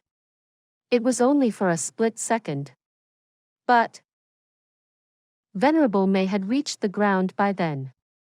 In fact, she had already repulsed Li Ju Tian's attack by then. Moreover, he had initiated this attack after having redoubled his efforts. Therefore, Venerable Mei's body had been pushed into a forward motion towards Lei Wu Bei. She had then kicked his legs at their claves a few times. It could be said that Lei Wu Bei would have come to be called disabled Great Master instead of the cold-blooded master if those kicks had packed a serious force behind them. In fact, it wouldn't have been very surprising if his legs had been shattered by those kicks. Lei Wu Bei became pale with fright. He lifted his right foot. His body spun twice, and he alighted 3 feet away. But he instantly regretted that move. Because Shi Chang Xiao had appeared behind him by then, and had blocked his path. Venerable Mei took a turn around Lei Wu Bei over, and appeared before Shi Chang Xiao like a black dragon that had twisted around a pillar. Then, her legs pounded on Shi Chang Xiao like raindrops. Shi Chang Xiao was very alarmed by that attack since Lei Wu Bei's body had covered everything from his line of sight. He knew that this was an anxious moment in the fight. But he hadn't noticed that Venerable Mei had come so close to him. Therefore, he was left exposed to Venerable Mei's attack while he tried to avoid Lei Wu Bei's retreating body. Shi Chang Xiao tried to resist in a flurry. He steeled his heart and mind despite everything, and prepared to attack. But then, he saw that Venerable Mei was too close to him. Moreover, they were already prepared to pressurize him with their mountain-like palms. He didn't have enough time to congeal enough Xian Qi as a result. Moreover, he didn't have enough time to retreat, even if had wanted to. Therefore, Shi Chang Xiao could only close his eyes, bite his teeth, and wait for his fate. A bang and slam were heard as Shi Chang Xiao's shoulders were struck. He was then sent rolling out like a ball. Then, Venerable Mei retreated at a lightning-fast speed, and went back around 25 meters. This allowed the strike from the airbound solitary falcon to drop onto the space between them. She then faced the red-eyed Li Ju Tian, and struck him hard with her palms again, thrice. Li Ju Tian had lost all roots of evasion. So, he could only stake his life to endure the 3 palm strikes. This was akin to bullying people. It could be said that Venerable Mei had suffered close to no harm whatsoever. However, Li Ju Tian's internal injuries had become very grave by this point. The result of those 3 palms was rather obvious.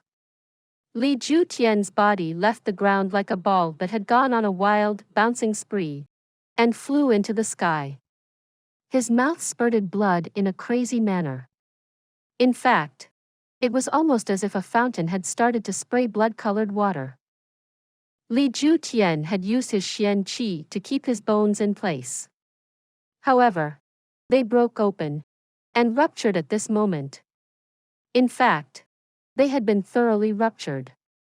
And blood spurted out from his entire body like spikes from a hedgehog. In fact, one could say that thin arrows of blood had been shot out from every pore in his body. Then, Venerable Mei's long sleeves wrapped around Li Ju Tian's injured body, and threw him further up into the sky in a lightning-fast movement. This was a very sly and timely move. The solitary falcon had launched a very aggressive attack in the downward direction at this very moment, the 3rd move of the 9 claws of the ghostly falcon. This was the most fatal strike in the solitary falcon's arsenal. And this was also the most incisive strike of his. Moreover, he had drawn his entire Xian Qi for this attack. However, there was no way that he could have known that an aggrieved Li Ju Tian would be delivered right below his striking hand. Li Ju Tian's mouth opened, and spurted an arrow of blood on his face. The solitary falcon was startled. He quickly decided to retreat. He first evaded that arrow of blood. Then, he caught Li Ju Tian's body with his hands. After that, he quickly moved 10 meters away in the horizontal direction to evade Venerable Mei's follow-on attack. How could Venerable Mei not intend to follow up with an attack if they had thrown Li Ju Tian up like that? The solitary falcon was quick to understand this. And so, he caught on and evaded as quickly as possible. The solitary falcon's reaction could be considered very fast. However, he couldn't have imagined that it was still a step too late in front of this opponent. He felt a sudden and incisive pain in his belly. Venerable Mei had attacked with their 3 palm strikes. 2 of them had failed, but the 3rd one had hit its mark. And that strike was enough to leave the solitary falcon screaming in agony, and made him float away like a kite without a string. His face contorted, and he tried his best to gain control. But he failed at it. Arg, he spat blood, and it spilled over Li Ju Tian's body. Solitary Falcon's initial movements had been exceedingly fast. In fact, it was even beyond the reach of Venerable Mei. But the solitary falcon had been forced to retreat, and had then caught Li Ju Tian. This had bitten into his Xian efficacy. Then, he had been forced to evade an extremely strong attack. Moreover, he had been using a lot of Xian qi to protect himself all along. And his Xian qi had fallen to a very low level as a result of this. Then again, Xian qi had never been solitary falcon's forte. It seemed as if he had merely been grazed by this attack. However, the injuries he had received weren't light. Venerable Mei was a capable warrior. So, how could she let this golden opportunity pass? Her body disappeared, and suddenly reappeared in front of Lei Wu Bei. Then, she began to unleash her hurricane-like attacks on him. The solitary falcon was flying away in a downward slope-like trajectory at that moment. Li Ju Tian was seriously injured. And Shi Chang Xiao lay over 15 meters away. Therefore, the next few moments were akin to a one-on-one fight with Lei Wu Bei. Lei Wu Bei had received a shocking injury a moment ago. His treasured blade had also been destroyed a moment ago. Therefore, his will to fight was at its lowest at that point. He couldn't help but be frightened when he realized that he would have to fight Venerable Mei on his own. But he tried to resist, and retreated quickly. Bang! Bang! The sounds echoed everywhere. It wasn't clear why, but dust suddenly covered the entire sky, and made everything dark. Shi Chang Xiao had caught up a moment ago with the intention to help out. But he could only discern two very vague silhouettes in that thick cloud of dust. And both of those figures were dressed in black. Therefore, one genuinely couldn't tell which silhouette was Venerable Mei's, and which one was Lei Wu Bei's. He hadn't even hesitated for half a second when he heard an explosive sound. Lei Wu Bei's painful groan followed soon after.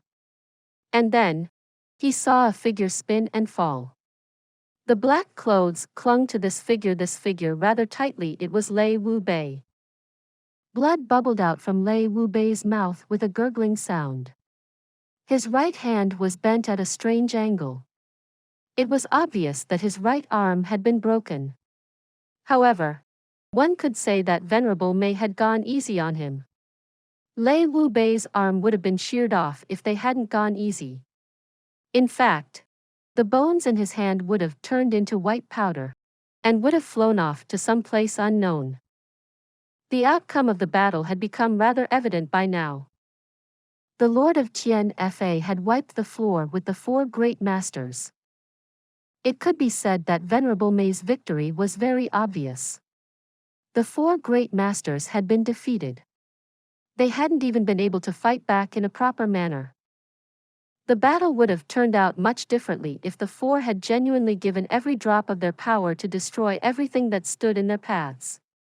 They still wouldn't have been able to defeat Venerable Mei. But the outcome of the battle would have been much more favorable to them in that case.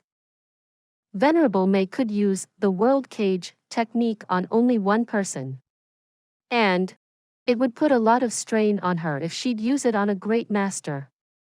The person she would use this power on wouldn't be able to move. However, Venerable Mei herself would be in great danger at that moment. Therefore, Venerable Mei couldn't dare to use the world cage technique in this battle. However, everyone cherishes their lives. Moreover, this was a battle of victory and defeat, not one of life and death. And the price to be paid upon defeat wasn't very painful. Only the Shui Han Manor would have to pay a painful price. But the other great masters wouldn't suffer much. In fact, Even Li Ju Tian himself hadn't given everything he had. So, why would the other three? This result would be as expected if these factors were to be considered. Venerable Mei waved her long sleeves. They somewhat rolled up in the wind. Suddenly, it seemed as if that cloud of dust was struck by a hurricane. And that cloud of disappeared without a trace as a result. Venerable Mei's tall figure was exposed to everyone's eyes thereafter. Her body was covered in that wide black robe. And she looked on with arrogance as her black robes floated around her. Suddenly, a man in the crowd gasped and called out in alarm, "Look, look at the space in the middle." Everyone looked at the place he was pointing towards. And everyone couldn't help but gasp. The place where the fight had begun had comprised of roughened granite. But it seemed that someone had somehow shoveled out a layer of earth from that spot. A very deep layer at that. It seemed to be 3 meters deep. And this effect had been spread over a radius of 30 meters. It was quite possible for the great masters to cause such a deep indentation in the ground. However, the issue was that no one had seen even a single stone fall, nor had they heard the slightest of sounds. So, how did that layer of stone disappear? Did it sprout wings and fly away? These people were completely oblivious to the facts. These 5 apex experts hadn't staked their lives on this battle, but they had still used some of their strongest skills. And these rocks had been scraped away when they had used their powerful Xian efficacies. These rocks had been turned into powder and had floated away with the wind. In fact, more portions of the rocks had been scraped away if the fight had been more intense. However, this was the result of the fact that Venerable Mei had exercised self-restraint. The others would have been forced to use their full power if she had used the entire extent of her Xian efficacy. And that small hill would have turned into flat land if that had happened. Lei Baoyu and Bu Guangfeng sighed in unison. They had already anticipated this result. But they had never thought that it would happen so quickly. Even Solitary Falcon, Lei Wu Bei, and Shi Changxiao hadn't forecasted this. Lei Wu Bei and Shi Changxiao stood in a daze. Their expressions seemed to fluctuate. The Solitary Falcon put Li Ju Tian on the ground and walked a few steps forward. He wanted to say something, but couldn't open his mouth. Then, his face turned red. The 4 great masters had suffered a thoroughly crushing defeat. How could these 4 boastful top experts of the world accept such an outcome? The representatives of humanity had suffered a defeat in that battle. Moreover, the prestige of those apex experts had also taken a serious blow. Their status had lost its meaning. Please subscribe to this channel so that we are more enthusiastic in providing the best video for you. Chapter 367. Knife Thrower. Knife Thrower appears again. Who wouldn't know the name of Venerable Mei after these events became public? Her name was known to a very few people on the continent. But the entire world knew of the 4 great masters. Could they ever go to a place where someone wouldn't mock them behind their backs? Their reputations had been ruined. People would look down on them and laugh.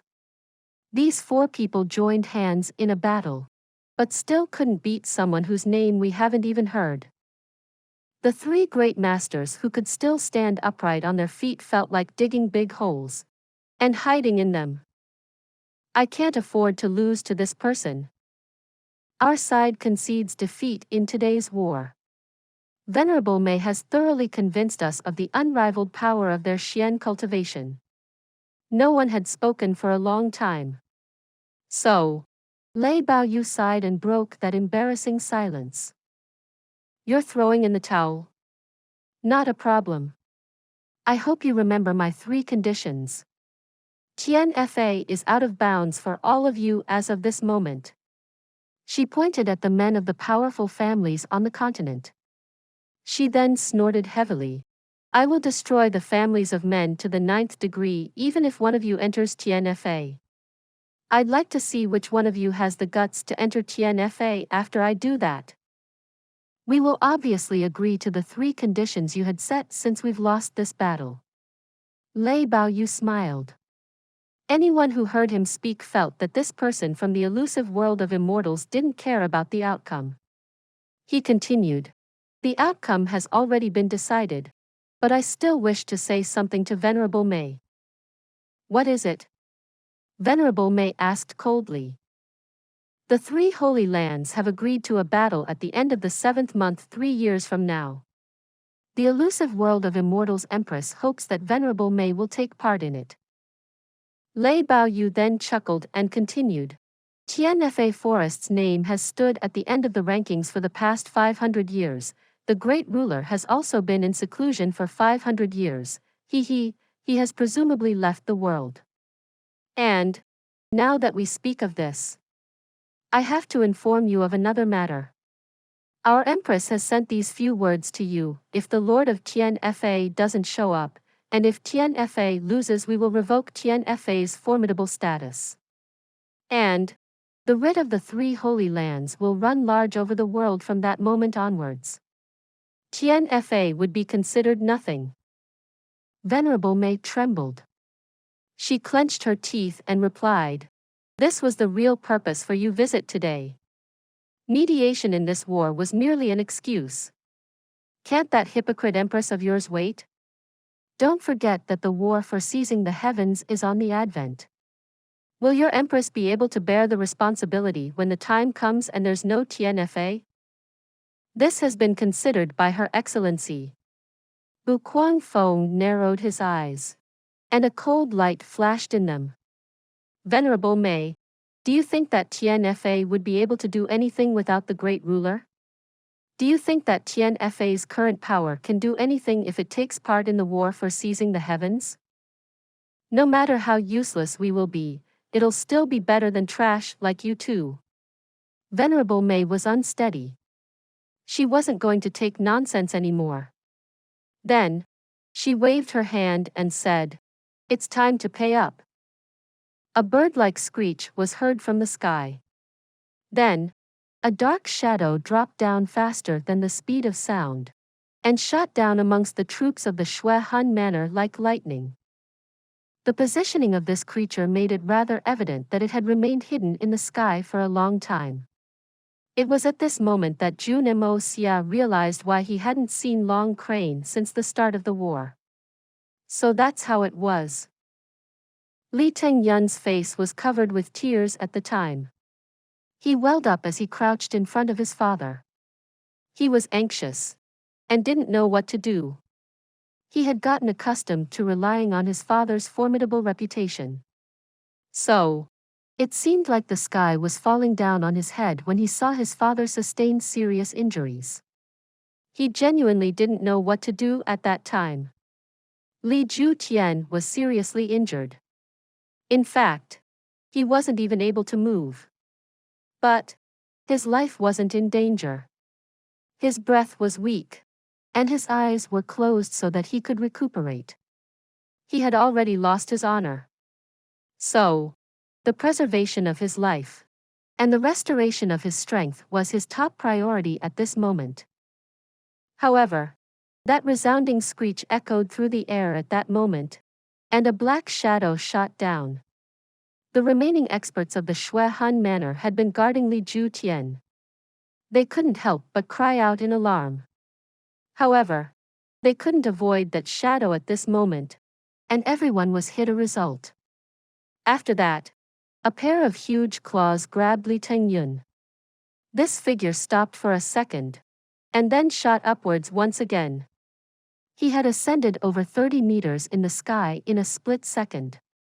Then, a few thin but iron-like feathers floated down.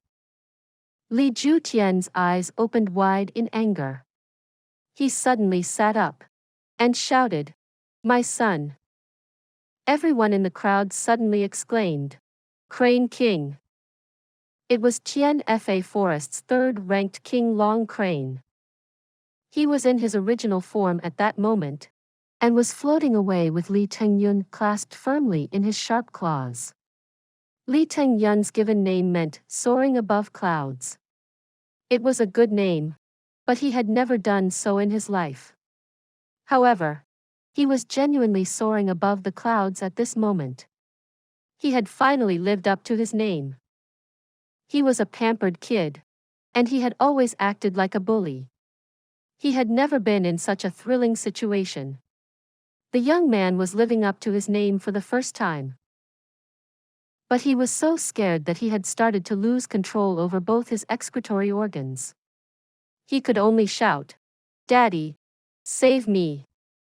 He finally lost control, and started to spurt things from his front and back at the same time. The stench prevailed in the air. Everyone who stood below held their noses and scuttled to safety. Li Tian's heart turned cold. He recalled his wager with the Lord of Tian Fa. His body had sustained very serious injuries. So, he couldn't attend to this matter regarding his reputation on his own. Therefore, the great master looked towards Lei Bao Yu and shouted, "Brother Lei, look at this Li. This Li has spared no efforts for the elusive world of immortals over these past years.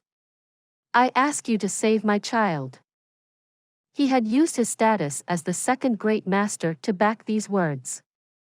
However, this wasn't any different from kneeling and pleading. Lei Bao Yu hesitated and looked at Venerable Mei.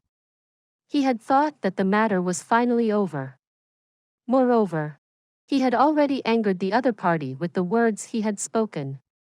So, how could he face them again at this moment, and intercede on someone else's behalf? His nose would be whipped away from his face if he said anything at this juncture. How could Lei Bao Yu support this man in front of the world's apex expert? Moreover, it would be even worse since it would come from a representative of the elusive world of immortals. Li Tian's expression turned into that of a man who had been overcome with despair. In fact, it seemed as if he had aged dozens of years in an instant. This brilliant and world-renowned second great master hadn't put up such an expression even when he was thoroughly beaten by Venerable Mei. His face had merely displayed his grief and indignation. However, the cruel fact that he was helpless at this time made Li Tian collapse. "Lei Bao Yu, you've reneged on your word. You had promised me that you will defend my son. You had promised that he would be fine." Li Tian called out softly. It sounded like he was groaning. Then, he opened his eyes and stated in a ferocious manner, "I, Li Tian, take a vow that I will destroy everyone present here, and their families to the 9th generation if anything bad happens to my son today." This was followed by a screech in the air as Long Crane laughed. "Our dream of 3 months has finally been realized." He waved his right wing, and a blood-curdling scream erupted from Li Tengyun's mouth. The air had been filled with blood in a moment. Li Tengyun's legs had been snapped off from the base. They then fell down with a squishing sound. "My son! My Tengyun!" Li Tian sobbed. Blood dripped from his gut while he screamed. It was unknown where he got the strength from, but he somehow stood up. "My son, Tengyun!" Li Tian was in tears. He was in bitter pain at the moment. However, who could be blamed for all this? How could Li Tian act like a bully and be bossy if it weren't for Li Tian's extreme arrogance? And, what kind of a young master from a powerful family would ever try to snatch the wife of someone else? Moreover, Li Tian actually knew about his son's unbearable actions. However, he didn't even try to stop him. In fact, he encouraged this tyrannical behavior of his son's, and even vowed to fulfill his son's desires. A thorough study would reveal that Li Tingyun was bound to suffer such a dark and painful fate. And Li Ju Tian was the man responsible for this. Was the second great master truly that amazing? Could no one ever provoke him? Li Tingyun's legs dripped with blood, and this had revealed the greatest error that Li Ju Tian had committed. Suddenly, matters took a drastic turn. A golden light flashed between the tents, and two exquisite throwing knives suddenly appeared before Li Ju Tian. One of them struck his throat, and the other pierced through his chest. Many able people were present there, but none of them could tell where the knives had come from. Nobody could locate the person who had thrown these knives either. However, everyone was clear about the intentions of the person who had thrown these knives. Li Ju Tian's death. Another throwing knife appeared. It had reached Li Ju Tian's eyes in the blink of an eye. Li Ju Tian roared with anger, and raised his hand to obstruct the knife. The knife struck his hand, penetrated deep into the flesh of his hand. His name could shake the world. He was one of the great masters. His skin was almost indestructible, and his bones were like steel. No one in the world could stand up to him. However, he couldn't even evade a small throwing knife with the strength that remained in his body at this moment. Who? Li Ju Tian looked up and roared sharply. Who wants to kill me? Come out if you have the guts. Everyone present also wanted to ask this question. Who wants to kill Li Ju Tian? Who is throwing these knives? It was true that many amongst those present at the scene wanted to take advantage of the opportunity in order to kill Li Ju Tian. He had made a threat a moment ago. I, Li Ju Tian, take a vow that I will destroy everyone present here, and their families to the 9th generation if anything bad happens to my son today. These words had realized into a threat to everyone present. Perhaps everyone wanted to kill him after that. But they didn't. No one had dared to take action in order to kill Li Ju Tian in front of everyone. After all, the Shui Han Manor's remaining strength was still exceptional despite the fact that it had been reduced very considerably. Therefore, not many people would rashly dare to poke the hornet's nest. If they wanted to take action, they would have to do it in secret. But this person who had openly thrown these knives was rather impatient. Or perhaps the second great master wasn't much in their eyes.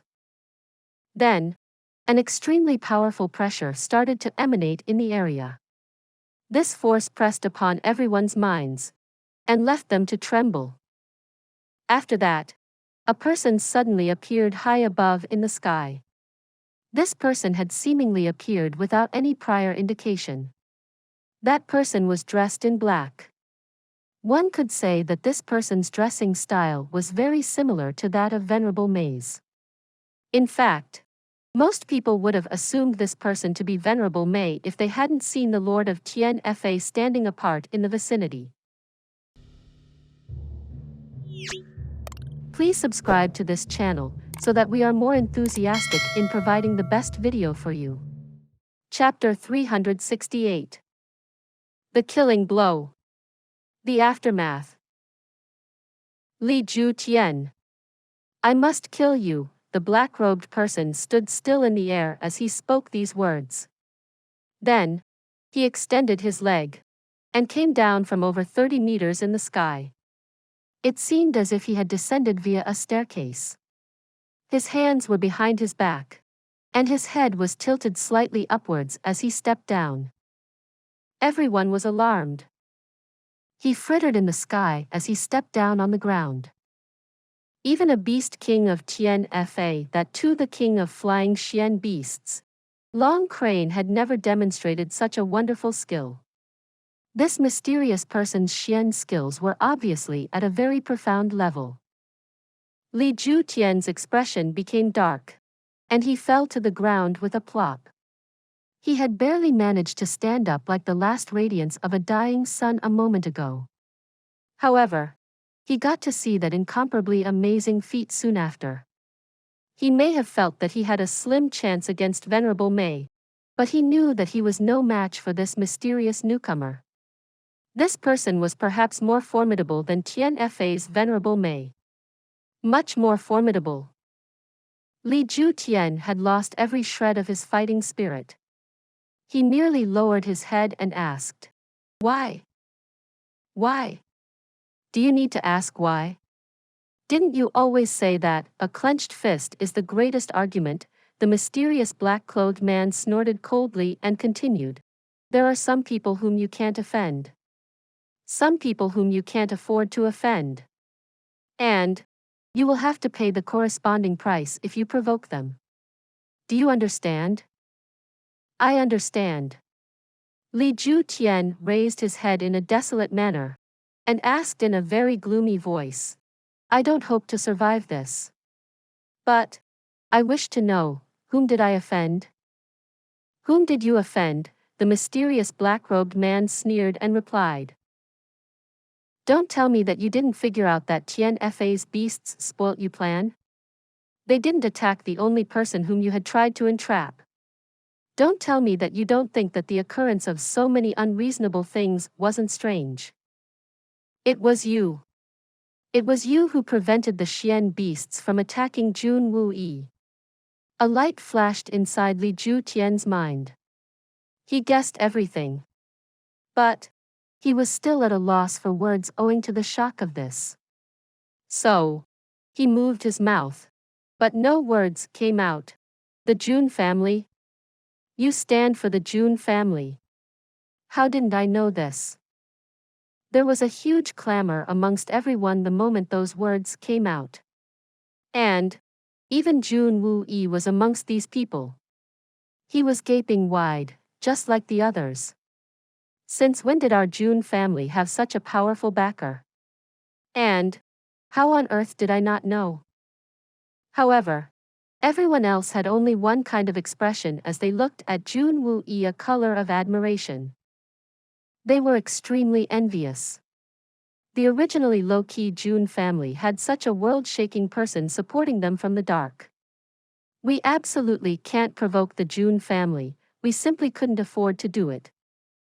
The Jun family, isn't so small that people like Li Ju Tian can get away with causing trouble for it. I had vanished from this world 20 years ago. And many misfortunes have befallen them after that. It has also led to many like you to overestimate your capabilities. And you've acted with a limited outlook on things from there on." The mysterious man in black finished speaking and inclined his head to look at the people from the Silver Blizzard City. He had a sharp expression in his eyes. Xiao Buyu and the others started to feel cold without any reason, and their complexions underwent very drastic transformations. The black-clad man then gave an ice-cold laugh and spoke. "And as for you, you needn't be alarmed. This old man will have no interest in seeking trouble with you as long as you don't make him unhappy again. Someone is responsible for every grievance. And there is a debtor for every debt. Ha ha." He gave a long and sorrowful laugh as he looked at Xiao Buyu with a meaningful glance. His eyes were clearly shooting warning glances. Xiao Buyu forced a smile and replied, "This Xiao admires the kindness of your distinguished self." The black-clad man snorted and spoke. "Can gratitude and grudges be distinguished that easily? I don't think so. But I'll play along from now."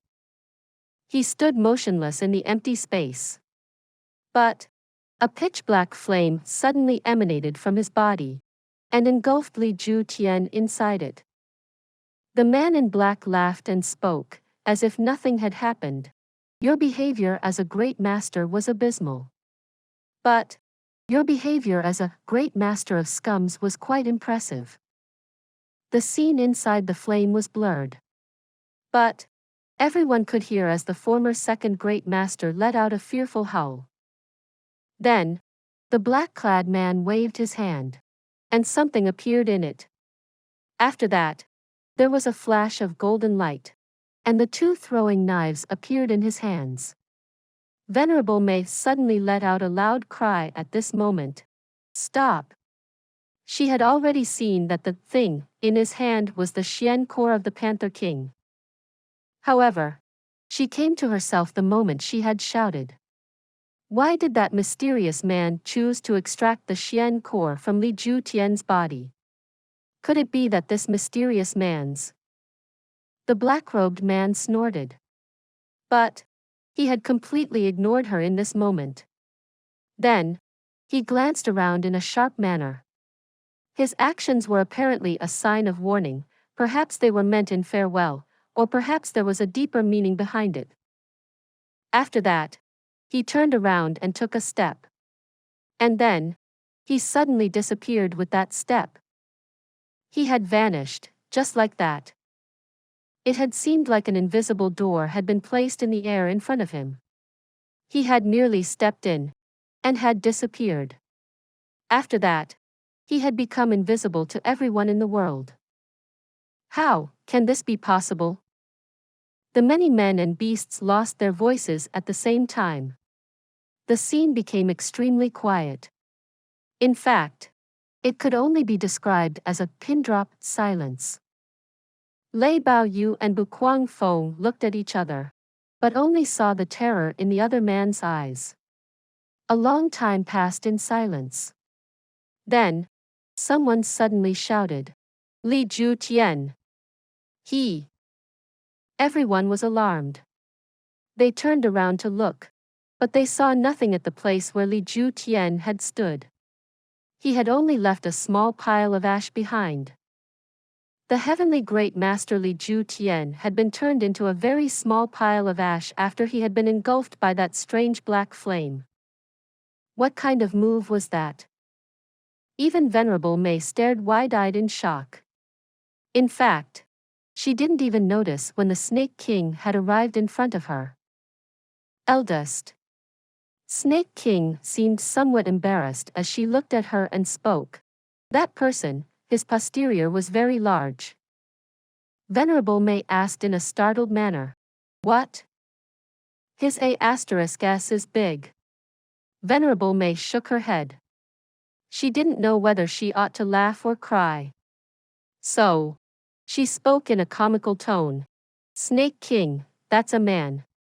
Why were you looking at his butt? Snake King's face turned red. She turned around to leave in anger. Venerable Mei seemingly smiled.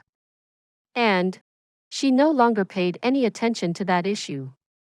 But she continued to ponder since she was very bewildered by one fact. Who's that black-clothed man? What's his origin? No one has ever made such a striking expression in my memory. And how could that man remain obscure throughout my lifetime if he's capable of such a shocking feat? She felt like breaking her head open, but she still couldn't understand it. The Lord of Tian Fa couldn't help but be at a loss as a result. However, she could never have thought that this mysterious skilled person who had suddenly appeared and overawed everyone present was the same person she had violently spanked a little while ago, Jun Moxie. And the reason why the Snake King had noticed that this person's posterior was different than an average man's was that Venerable Mei's spanking had ensured that it would swell many times its size. So, how could it not appear abnormal in size? The power of the universe and the world cage had let go of Jun Moxie when Venerable Mei had gone out to fight. Jun Moxie's ability to move had returned as a result. He had then taken advantage of the fact that everyone was focusing on the fight between Venerable Mei and the four great masters. The young Master Jun had been impatient to move into action this entire time. So, he quickly escaped into the Hongjun Pagoda. And the first thing he did after that, he quickly rubbed and knead his stinging buttocks. It hurts a lot, more so because it's this particular part. However, he then witnessed that Li Ju Tian and the other three had been defeated. He hadn't expected it to happen so quickly. He could have transferred the art of unlocking the heavens' fortune to his posterior. but he wouldn't have been able to eliminate that swelling in such a short period of time. Thus, he had no choice but to bind his cumbersome posterior and escape. So, he quickly eliminated Li Ju Tian and escaped as hurriedly as possible. However, the Snake King's peculiarly sharp eyesight made the young woman notice the anomaly with his posterior. Jun Moxie hadn't thought that his powerful appearance had left a lasting impression on everyone. The great masters and the few spirit Xian experts only comprised of a few numbers of this crowd. Even the Sky Xian and Earth Xian experts were few in number. Most of the people were at the Jade Xian or the Gold Xian realm. And a person at this level would be considered an expert by the society at large. But they had sunk to the level of ants after today's events. They were genuinely as good as ants. Powerful experts had come from around the continent. And each one of them was a legend in their own merit. In fact, each one of them was a character that one could look up to.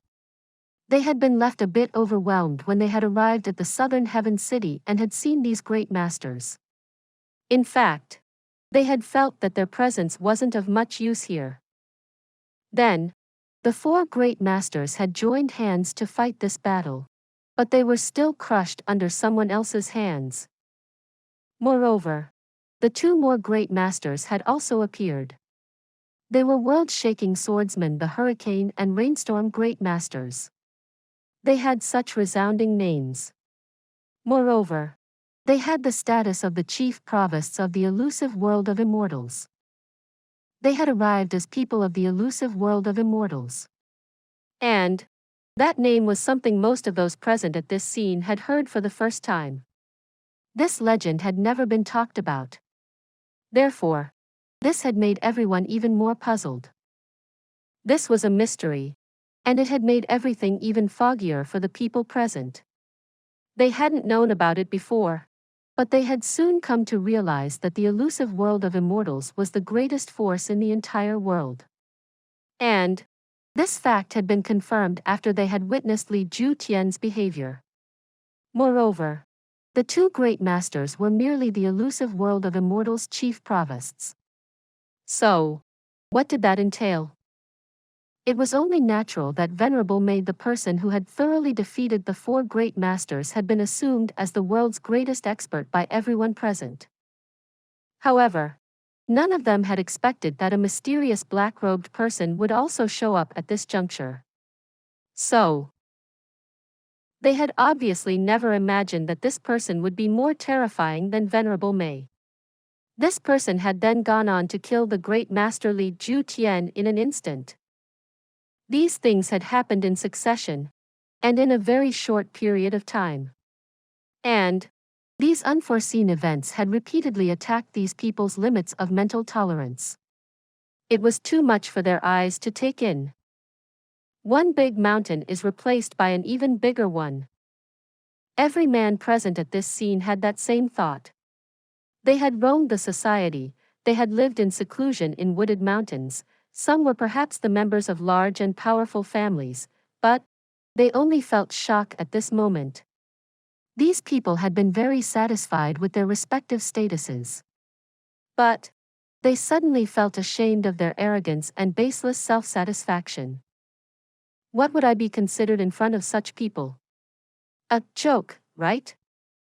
I'm still a person with a limited outlook and experience. In addition, most of those present at this scene had colluded with Shui Han Manor's Li Ju Tian and Li Tingyun. And they had aided that father-son duo in their plot. A few had refrained from doing so, but most were either openly or secretly involved in this plot. In fact, most people had at best turned a blind eye towards the Shui Han Manor's plot. However, the Jun family's fortunes had reversed. None of their family's character had died. Moreover, that newly arrived mysterious person had clearly indicated his patronage towards the Jun family. What's the meaning of all this? Even Lei Baoyu and Bu Kuangfeng hadn't dared to prove this character. Venerable Mei had some misgivings in that regard, but even she hadn't moved into action. And this person was backing the very same force that almost every powerful family had been consistently plotting to entrap. And the thought of this had left everyone somewhat panic-stricken. What would we do if the Jun family retaliates? Then, everyone simultaneously came up with the same idea. We must be friendly with the Jun family. We will inform our family of this matter the moment we get back. Then, we'll quickly draw up a charter and rush to the Tian city. We shall then strive to win a favorable impression from the Jun family. Please don't retaliate against us, we won't dare to provoke the kind of strength you possess. Naturally, there were many who had thicker skin. These people had already rushed to gain Jun Wuyi's friendship. They had pondered for a moment, and had then rushed towards the third Master Jun. They were presently circled around him like flies trying to make a huge swarm. Every kind of speech was spoken in attempts to fawn in order to win his favor. The succession of these words was rather unbroken. And every kind of praise and words of fawn were spoken as they bootlicked. These words irrigated Jun Wuyi's ears like the water from a massive river, and irritated him to no end. Jun Wuyi was a straightforward man. So, he felt a headache as he listened to all of this. It was a struggle for him. However, he had no choice but to be very careful in dealing with these people. It had to be said that this astonishing news would cause a huge and widespread shock once it had spread out in the days to come. The Jun family's position and safety was quite assured thereafter. In fact, it had to be said that even the thunders couldn't shake it anymore. No one would dare to provoke the anger of that exceedingly strong and terrifying man. Therefore, no one would mess with the Jun family. And there would be no exceptions to this. The people from the Xiao family of the Silver Blizzard City were obviously the most terrified ones present on the scene. Xiao Buyu's face seemed like it had been drowned in water. Well, the pressure on his face left him to feel as such. Will the Silver Blizzard City's strength be enough to bear that mysterious man's revenge? I genuinely can't say. The mysterious man had spoken. Someone is responsible for every grievance. And there is a debtor for every debt. Those words had carried a hint of warning and hatred in them. How could Xiao Buyu not catch this fact with the decades of experience he possessed? That mysterious man wanted Jun Wuyi to seek justice for himself. And everyone present had been able to understand this rather clearly. However, the main issue was still the same. What could the Xiao family do if Jun Wuyi decided to seek revenge? Someone is responsible for every grievance. And there is a debtor for every debt. This statement would apply to us if we're not careful while getting rid of Jun Wuyi. That mysterious man would be moved to personally act if we. However, wouldn't facing Jun Wuyi's hatred be akin to coaxing a darling baby? We could support the baby with our hands, but the baby might just put our hand into his mouth and chew on it. Wouldn't we need to be very careful? What the hell is this?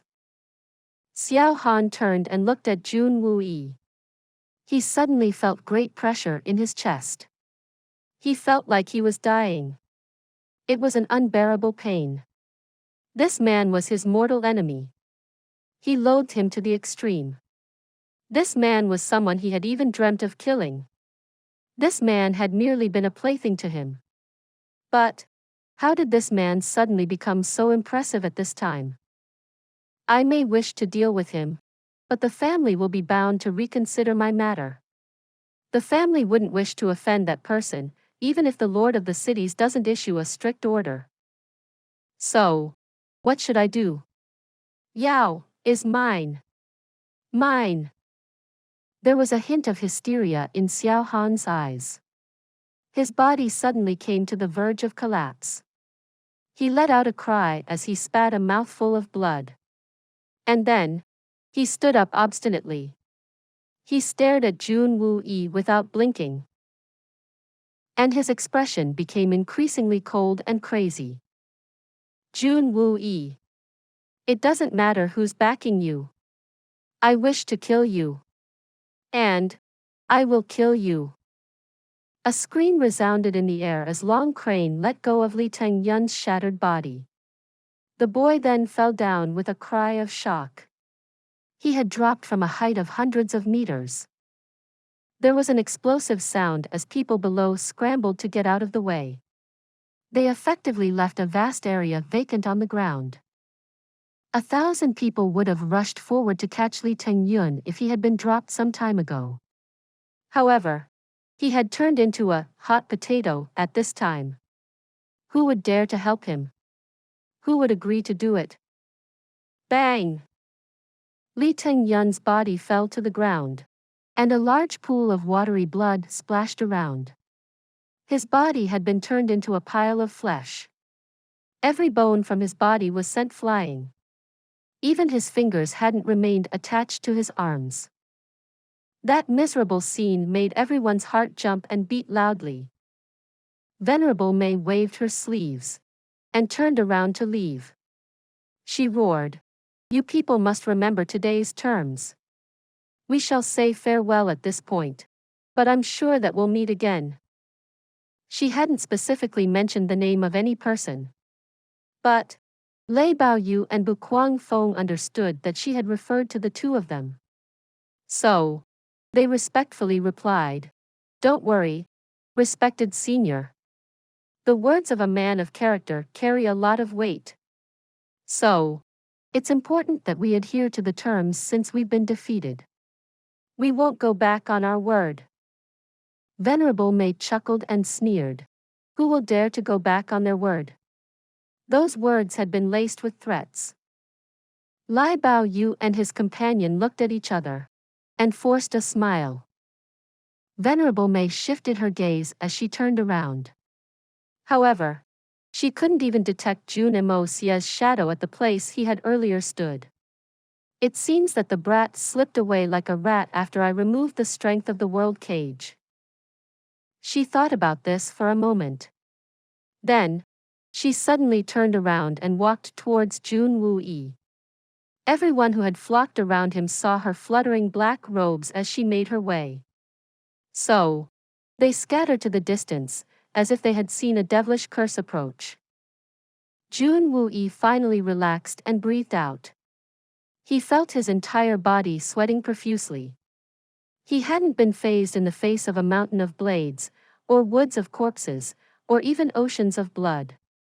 But, facing a torrent of flattery had made it difficult for him to breathe.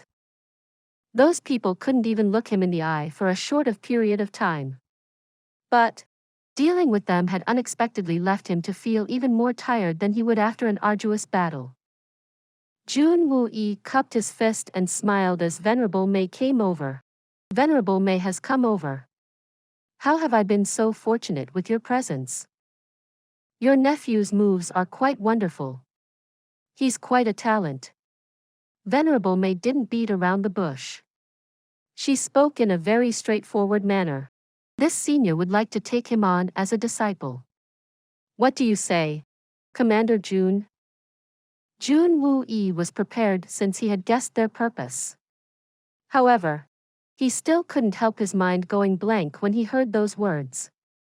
He became extremely happy for a moment. But, he suddenly recalled Jun Moxie's bewildering temperament the next moment. He nevertheless smiled and replied, "Venerable Mei, it's a great fortune for that brat that you look upon him.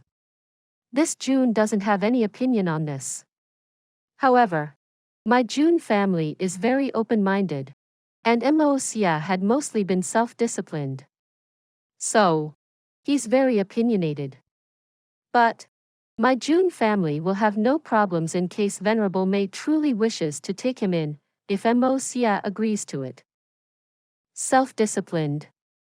Venerable Mei was stunned. She seemingly couldn't comprehend those words. It seemed from her tone that she had heard something outlandish. But, she came to herself soon enough, and replied from behind her clenched teeth while she smiled on the surface. Not bad. Not bad, very good. Ah. Self-disciplined, very good. However, she was cursing inside. That despicable and shameless brat can be considered self-disciplined? Where's this coming from? I have my own means if that's the case. Venerable Mei was full of disdain. This commander can look me in the eye and talk nonsense. He's your nephew. How can you boast and overhype him? But, do you not know where your nephew is? Venerable Mei asked solemnly. She was literally on the verge of raining curses. However, she stood in the face of a legend of the recent past, the genuinely unwavering blood general. Therefore, she suppressed her anger. She would have been raining curses at this time under usual circumstances. Moxie, Jun Xie was about to say something. But then, he thought and replied, wasn't Moxie at your side a moment ago? I had gone to face my opponents a while back. But, your nephew wasn't there by the time I returned. Venerable Mei spoke in a manner that concealed the redness of her face, and the fact that she was panting. Your nephew and I had a very joyous conversation. Lei Baoyu and Bu Guangfeng had arranged for everyone's withdrawal whilst these two people were engaged in a conversation. In fact, everyone had seen Venerable Mei and Jun Xie engage in a joyous conversation. And everyone else had remained silent out of fear. The Jun family had added more glory to its name as a result. No one dared to disturb these two individuals, and they left the place in silence. In fact, more than half the hilltop had been emptied in a very short period of time. The Xian beasts had also retreated into the Tian Fa forest. Only a few beast kings had stayed behind to watch over Venerable Mei. They seemed very concerned. The sounds faded away, and a sense of serenity spread over the wooded valley once again. Lei Baoyu smiled lightly, and spoke up while cupping his fist. Venerable Mei and all the beast kings, we're all noble and far-reaching beings. So, I'm sure that we'll meet again. We two brothers have to return to the palace in order to submit our report. So, we must say farewell at this time. Venerable Mei nodded slightly. She was about to speak when a majestic body suddenly came rushing from behind her. It then shouted loudly, the provists of the elusive world of immortals are truly awesome. They are leaving before they can eat my punch. The sound of the rustling of a celestial wind was heard at the same time. This was followed by a thunderous noise. In fact, it seemed as if a cloud had fallen to the ground. Then, a sharp voice was heard. This voice seemed so angered that it seemed as if it would murder anyone who didn't clear away from its path. This one also thinks that the provists of the elusive world of immortals are extremely ferocious. It was the Bear King, Big Bear, and the Crane King, Long Crane. Everyone was aware that the two beast kings didn't wish to obstruct or kill the two former great masters. They merely desired to create a dispute for the next time. This would set up the platform to compare their Xian strengths at the designated time, and see how much they differed by. Who could say how the strengths of the Tian Fa's lord's underlings would fare against the elusive world of immortals? Lei Baoyu found their words unfathomable words. In fact, Lei Baoyu and Bu Guangfeng had harbored the same idea. But, how would these beasts get another opportunity once these two had left? Then, a screech was heard. After that, a graceful and delicate figure started to spin. The Snake King had moved into action. Lei Baoyu and Bu Guangfeng smiled as they looked on. They had seemingly not even seen those two's moves. The purple gold swords at their hips didn't even seem to move. But, something dazzling suddenly flashed around them, and the sky was instantly filled with a brilliant downpour of starry objects. It appeared like a heavy rainstorm. And then, a bewildering and whimpering echo arose as another storm picked up. It turned everything into a spectacular mess as it flew through the coarse rocks. The attacks of the three beast kings were sharp, but it became difficult for their attacks to make quick progress in this storm. These two were world-shaking swordsmen, the rainstorm and hurricane masters. They were the greatest masters of their generation. Their Xian cultivations were extremely high, and their coordination was flawless. In fact, it nearly doubled their individual might. A clear sound echoed as Long Crane rose up and laughed. You deserve the titles of the Rainstorm and Hurricane Master. You are indeed very admirable. A clear whistle was heard as Bu Kuang Feng replied. Tian Fa also deserves its formidable reputation. We'll meet after 3 years. Farewell. They were already a kilometer away when they had said their farewells. These 5 individuals had exchanged a blow. And they had retreated after that. It seemed that the 5 people, the 2 men and the 3 beast kings, were on an equal footing at the first glance. But the 3 beast kings had well realized that the advantage lay in the hands of their counterparts. The elusive world of immortals is very difficult to deal with. The 3 beast kings must have been startled by this. But Venerable Mei had foreseen the conclusion to that confrontation. Therefore, she had paid no heed to it. She merely frowned and took a step as she strolled forward. Her heart was immersed in an entirely different train of thought. Jun Xie, where has that little bastard escaped to? I've even used my spiritual sense. So, why can't I find him? What's the reason for all this? Please subscribe to this channel so that we are more enthusiastic in providing the best video for you. Chapter 369. Scatter like the clouds.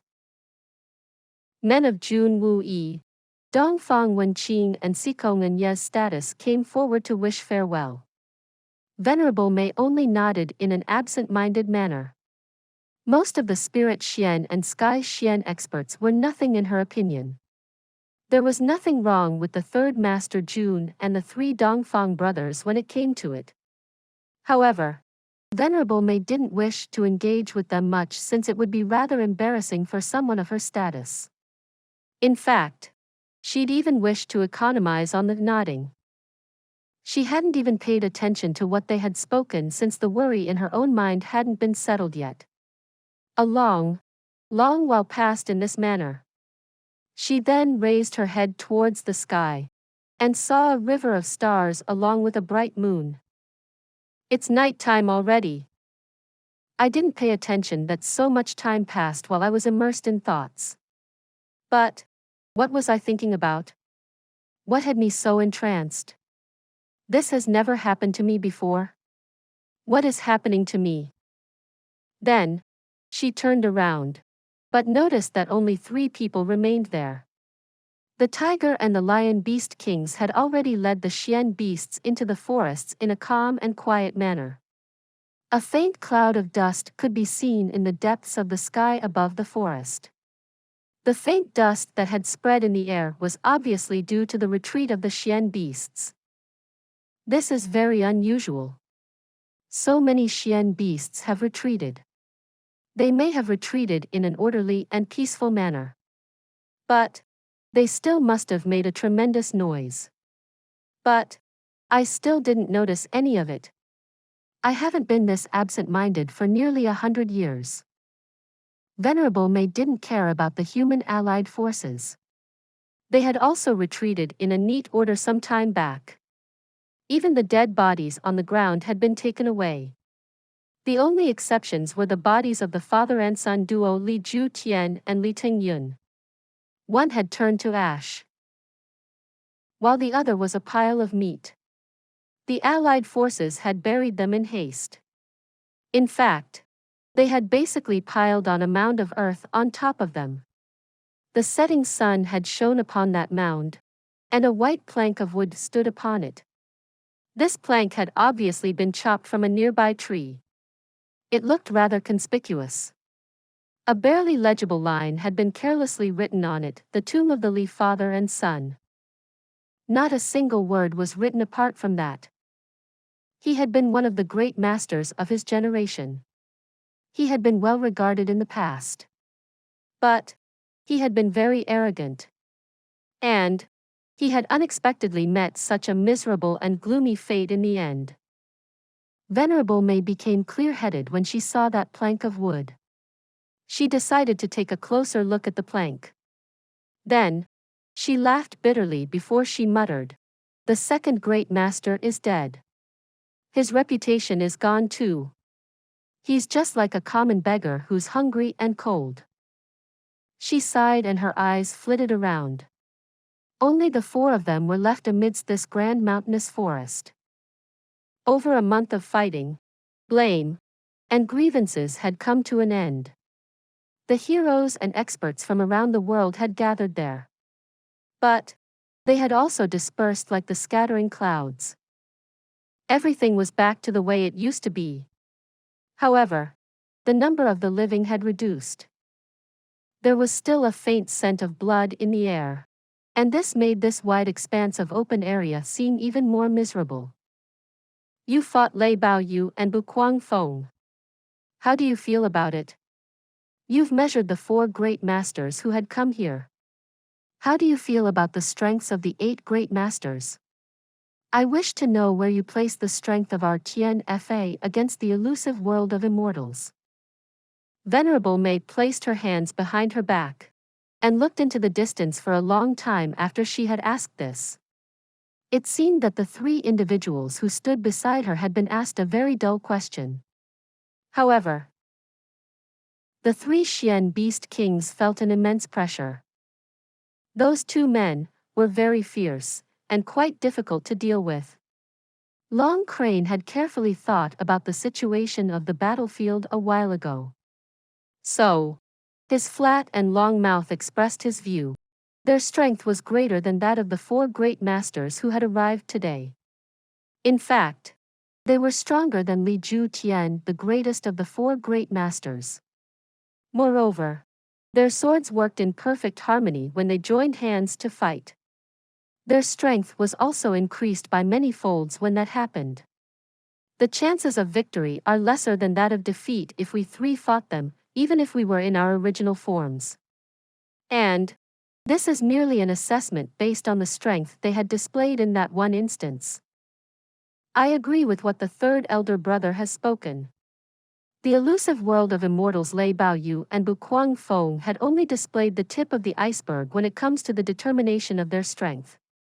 Their true strength would be somewhat higher than that of our Tian Fa.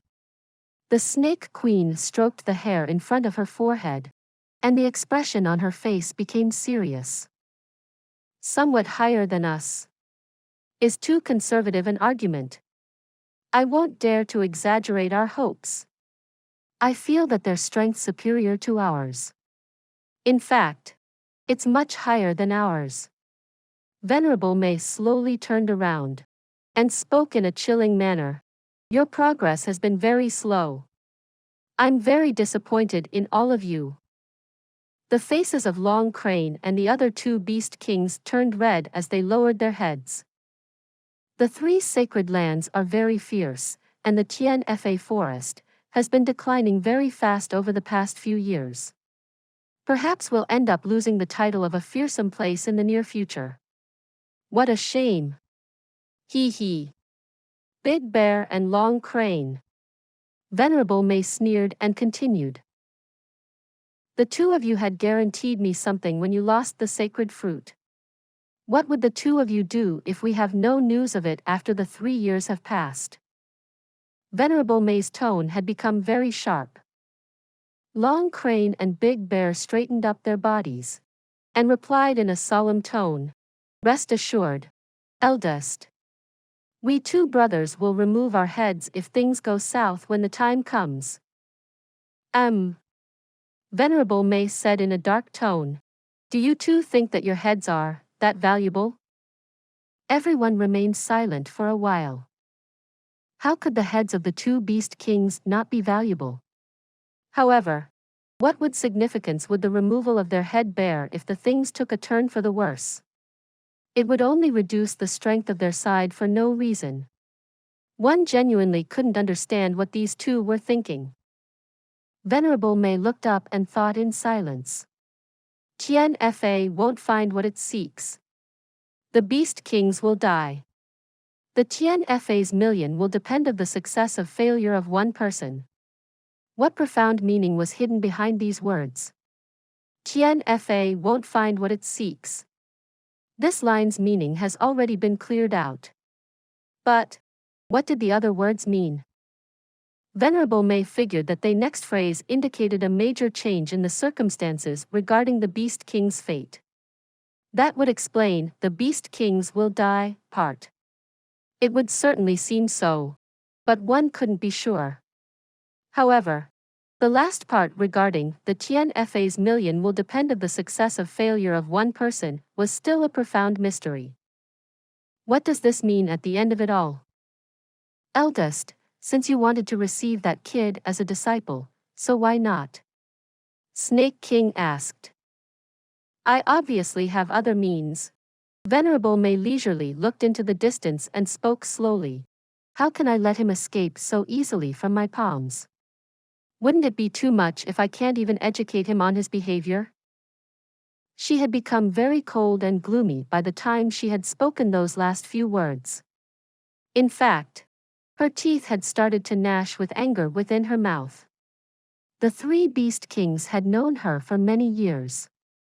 So, they trembled as they thought about how she would to take her revenge. They couldn't help as they looked at each other in dismay. Eldest wants to take him in as a disciple. But she wants to take revenge? What kind of a sinister and ocean-deep hatred do you possess for this kid? I'm on the verge of a breakthrough. I had a flash of realization during today's battle. The path of non-penance is the better option if one wishes to break through the final barrier. One must travel this world. Venerable Mei then laughed a bit and spoke. Bear King, Crane King, the two of you will guard Tian Fa properly. You won't leave it for the next 2 years. Meanwhile, Green Hunter and I will go and explore the world. She sighed after she finished speaking. One would see that Venerable Mei's clear and limpid eyes were full of loss and contradiction if they could go beyond her black cloth and see her face. Big Bear and Long Crane bowed and agreed. Venerable Mei remained stationed in a calm manner as the curtain of night descended upon the land below. The biting cold wind started to rise on the top of the mountain. Venerable Mei wasn't using her Xian Qi to protect her body. There was a fluttering sound on the summit as her black cloak left her body and fluttered away in the wind. The figure that had been hidden underneath it was surprisingly the exquisite figure of a woman. In fact, this figure could bring a rise within any man even if they saw it vaguely from the side. That peerless beauty could awaken feelings of first love. The mere outline of her figure would leave the entire world to mutter, "What a beautiful woman!" The other women would be left to feel inferior. She hadn't revealed her true features, but the manner in which she stood in the wind had already displayed her peerless and refined structure. In fact, the moon in the sky had already lost its luster in front of her beauty. The sky had turned dark by now. The most refined and elegant creation still remained gracefully upright on the summit. She didn't move herself, but her elegant body swayed magnificently in the night wind. A person had seemingly been sighing softly for a long time. That person's voice seemed low, as if they were talking in their sleep. And their voice became even fainter as it wafted through the air. How should I treat you? The whistling night winds breezed away, and those words continued to linger within. Then, that magnificent and exquisitely beautiful figure flashed. And darkness truly descended on the world after that. The last touch of light had apparently gone out. The sky had become dark a while ago, but the figure on top of the mountain had seemingly emitted the radiance of a green lotus that grew atop a snowy mountain peak. And that last bit of light had also disappeared after she left. The greater part of the allied force had already scattered after the humans had returned to the southern heaven city. They had suffered a crushing defeat. And the strongest faction of the humans, the Shui Han Manor, had been thoroughly crushed. Even Li Ju Tian, one of the 8 great masters, had died. However, the final outcome of the battle was that the Xian beasts of Tian Fa had returned to their forest. Moreover, they weren't going to trouble humanity anymore. Thus, the basic aim of the allied forces had been achieved. No one was idle at this time. Each person was moving about and was bidding their farewells. However, the person who had been most in the limelight during that war, Jun Xie, had a worried frown on his face. Jun Moxie had gone missing.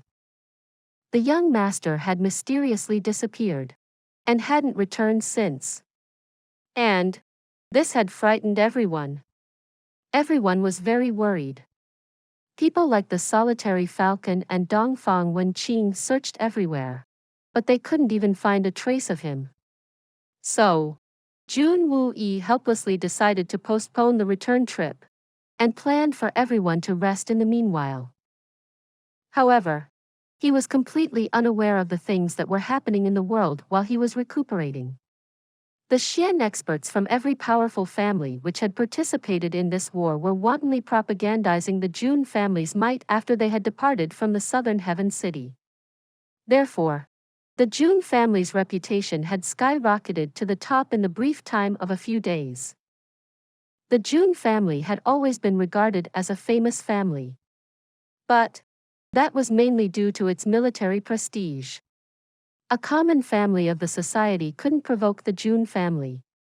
However, this didn't mean that the other families couldn't, especially when it came to the families which had Sky Xian or Spirit Xian experts to keep watch over them. The factions that nobody would provoke weren't many in number. The Silver Blizzard City and the Shui Han Manor were amongst the handful of factions that no one would dare to provoke. However, the circumstances were different now. In fact, they were entirely different. Who wouldn't know that the Jun family had a patron in a man who could be regarded as the strongest under the heavens? And this shocking news had spread like a storm across the entire continent. Please subscribe to this channel so that we are more enthusiastic in providing the best video for you. Chapter 370. The Devil's Bite of the Flame of Primal Chaos. Guan Qinghan was inside the tent.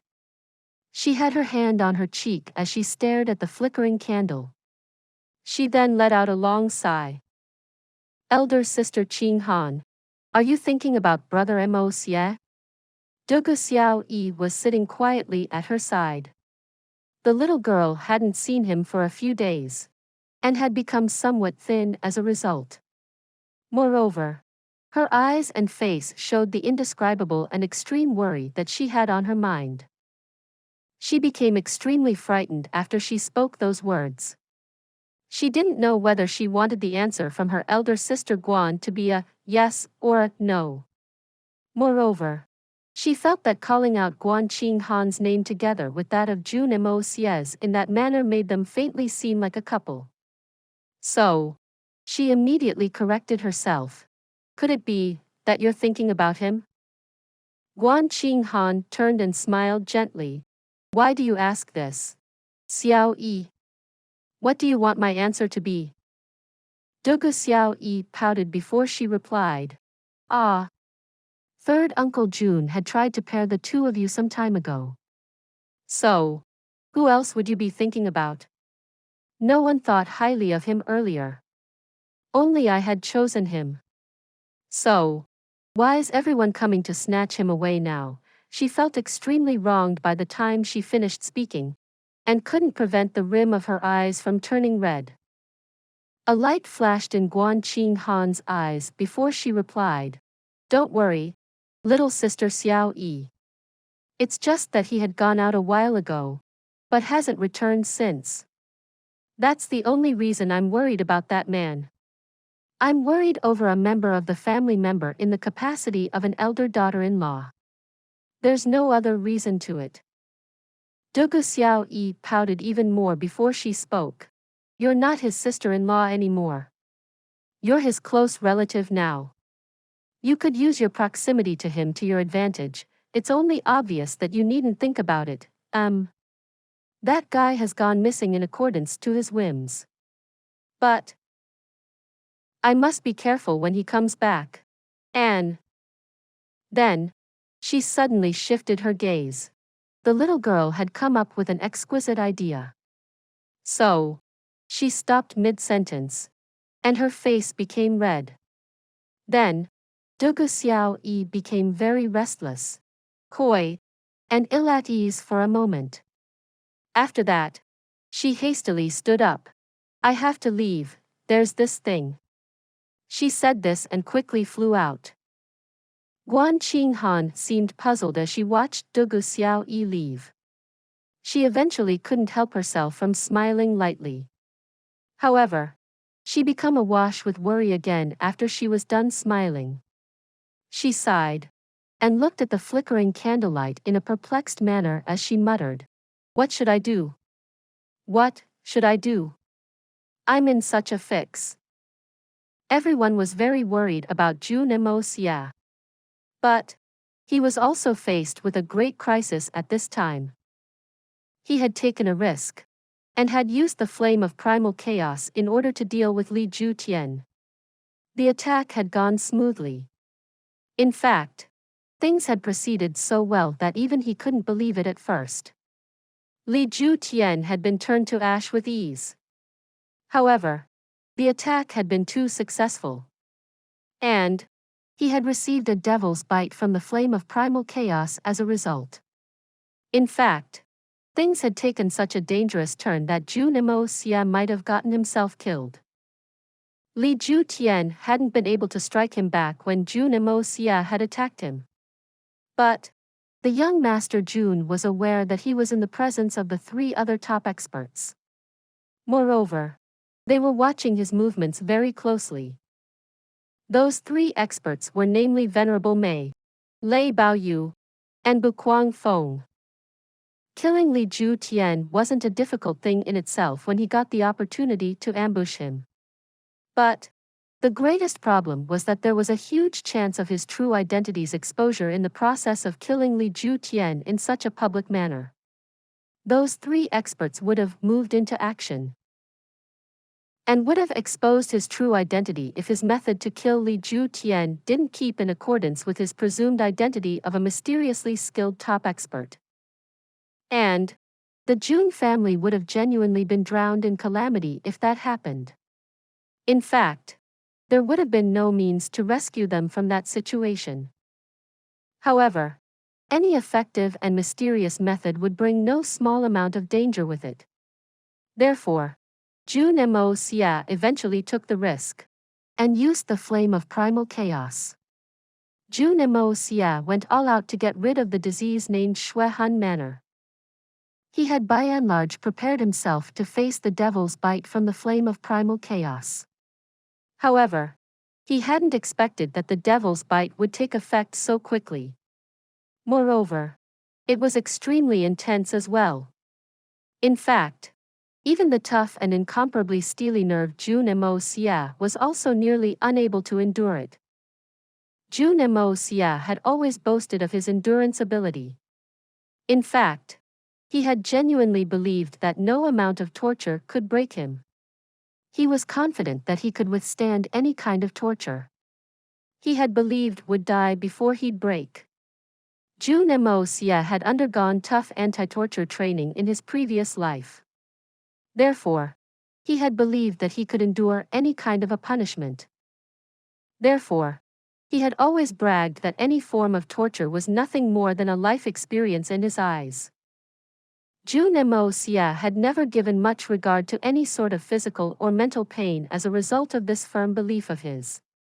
And he had always acted without restraint.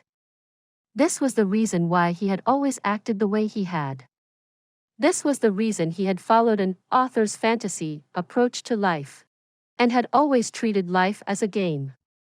I'll do what makes me feel happy. Nothing in this world can scare me. So, I have nothing to fear. This was the reason he could act like a debauchee in the emperor's presence. And this was the reason he could dare to abuse a great master despite the fact that he was merely at the Jade Xian realm. What can you do to me? What would you do even if you could mess with me? I've endured the most extreme pain in the world. And I'm not afraid of death.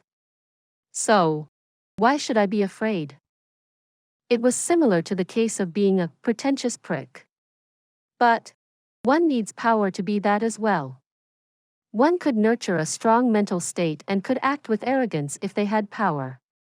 However, one would only mock themselves at the thought of acting with arrogance in case they didn't have power. A country's princelings could act like pretentious pricks in a country's marketplace, or anywhere else in front of the common people. In fact, they could act in any manner they so desired without any misgivings. Even the rich could treat the poor who served them in a horrible manner without worrying about it. Why? It was because no one could threaten them. They weren't afraid of anything. Those people wouldn't have to worry about any repercussions even if they were to shoot their mouths. However, could a beggar act forcefully in front of a rich businessman? That scenario was unimaginable. Jun Moxie had the strength to back it up. So, he obviously acted like a pretentious prick. Why should I worry or care? I have the Hongjun Pagoda. The experts of this world can't kill me even if they all were to join hands. So, why shouldn't I act pretentiously when I have such power? I've achieved a level of cultivation that people struggle to attain even after they've spent a dozen years in practice. And I've only been here for a few months. Why can't I be a pretentious prick when I have such a strong advantage? Who will dare to call himself the first genius of this world if I call myself the second one? Therefore, Jun Moxie acted in a proud and wildly arrogant manner. He always looked askance at the world and its people. He even thought that heaven and hell were of no threat to his existence. He wasn't scared of anything. So, he harbored no worries. However, he knew that he had made a mistake and it was a massive mistake. There was a kind of pain that even the spirits couldn't bear, let alone a living man. Jun Moxie could smile and wave off the physical pain that related to the breaking of hands and legs, and even the setting right of the broken bones. But even a golden immortal would crumble when faced with a pain that could torment the soul of a person. And this case was an example of that. The devil's bite from the flame of primal chaos. He was inside the Hongjun Pagoda at this point, and he was covered in thick aura. He was holding his head, and was rolling about in pain. He could have never thought that the devil's bite from the flame of primal chaos would have such a tyrannical effect. There were some things which no one should ever try, even if they had no choice but to take the risk. Jun Moxie hadn't felt any discomfort or pain when he had used the flame of primal chaos. In fact, he had even felt slightly rejuvenated. But felt his entire world had toppled by the time he had retrieved the flame of primal chaos into his body after having killed Li Tian. And these words entailed for his spiritual and conscious world alike. The Hongjun Pagoda could cure any kind of pain or sorrow. However, this was one kind of horrifying pain which even the Hongjun Pagoda couldn't help with. And that's because the flame of primal chaos was the flame everything had originated from. And This flame was burning a major part of his soul's core at this moment. Jun Moxie had clenched his teeth tight in pain. And his face was contorted. He felt every inch of his soul disintegrate and burn. A small flame seemed to be burning inside his heart. That flame burnt neither fast nor slow. The flame was slowly burning his fragile heart, but it still kept him conscious. And this meant that he would have to live through the most cruel and unbearable torture he had ever known. The inside of his brain had stopped burning since it had been turned to a pulp at one point. But it had started to burn again. It was almost as if the ashes had caught fire once more. It had started slowly at first. But it had then sped up to such an extent that the inside of his brains had started to boil. And he had been fully conscious this entire time. Moreover, the pain in his nerves had been magnified by 10 million times. He had rolled up his black robe and had stuffed it into his mouth. In fact, he had already chewed it to shreds by now. Jun Moxie had thought that he would faint at one point of time, but he couldn't dare to. This was because there was a chance that the devil's bite from the flame of primal chaos would burn him like Lei Wu Tian in case he fainted. And that would be tantamount to shooting oneself in the foot. Therefore, he could only support himself with rigidity at this moment. He could only support his spirit. Jun Moxie would cease to exist in this world if he were to lose his consciousness during this hardship. In fact, he would cease to exist in any world that had ever existed. The pain of being tortured with poisonous bamboo sticks that had been inserted in one's twisted fingers seemed like a rainy day's bliss compared to the devil's bite of the flame of primal chaos. In fact, the aforementioned example was probably better explained as the difference in pain from a mosquito bite and the kind that entails after one's leg has been smashed. The disparity was huge. Sweat flowed out of his body like a stream. In fact, it evaporated and turned into mist the moment it flowed out. Arg! Jun Moxie looked up and screeched. He stood straight up, and then his face turned downwards. After that, he turned upside down with his face positioned upwards. He was like a zombie. His body contorted into extreme positions on the ground. In fact, his body had violated all laws of nature with its contortions. And that kind of pain continued for a day and a night. The dark-flamed flame of primal chaos jumped around in a cheerful manner as if it was boiling noodles in a stove. In fact, it seemed as if Jun Moxie's pain and suffering was only adding to its pleasure. It was just that the art of unlocking heaven's fortune was flowing through his meridians. Moreover, that thick aura inside the Hongjun pagoda was flowing through his meridians as well. It repeatedly washed over them. And it was far higher than it had ever been before. In fact, it was greater than the sum of the entire amount he had witnessed in his previous life. The dense milky white aura in the air resembled a huge suction whirlpool. And there was an incessant sound of jeering as it would break into Jun Moxie's body.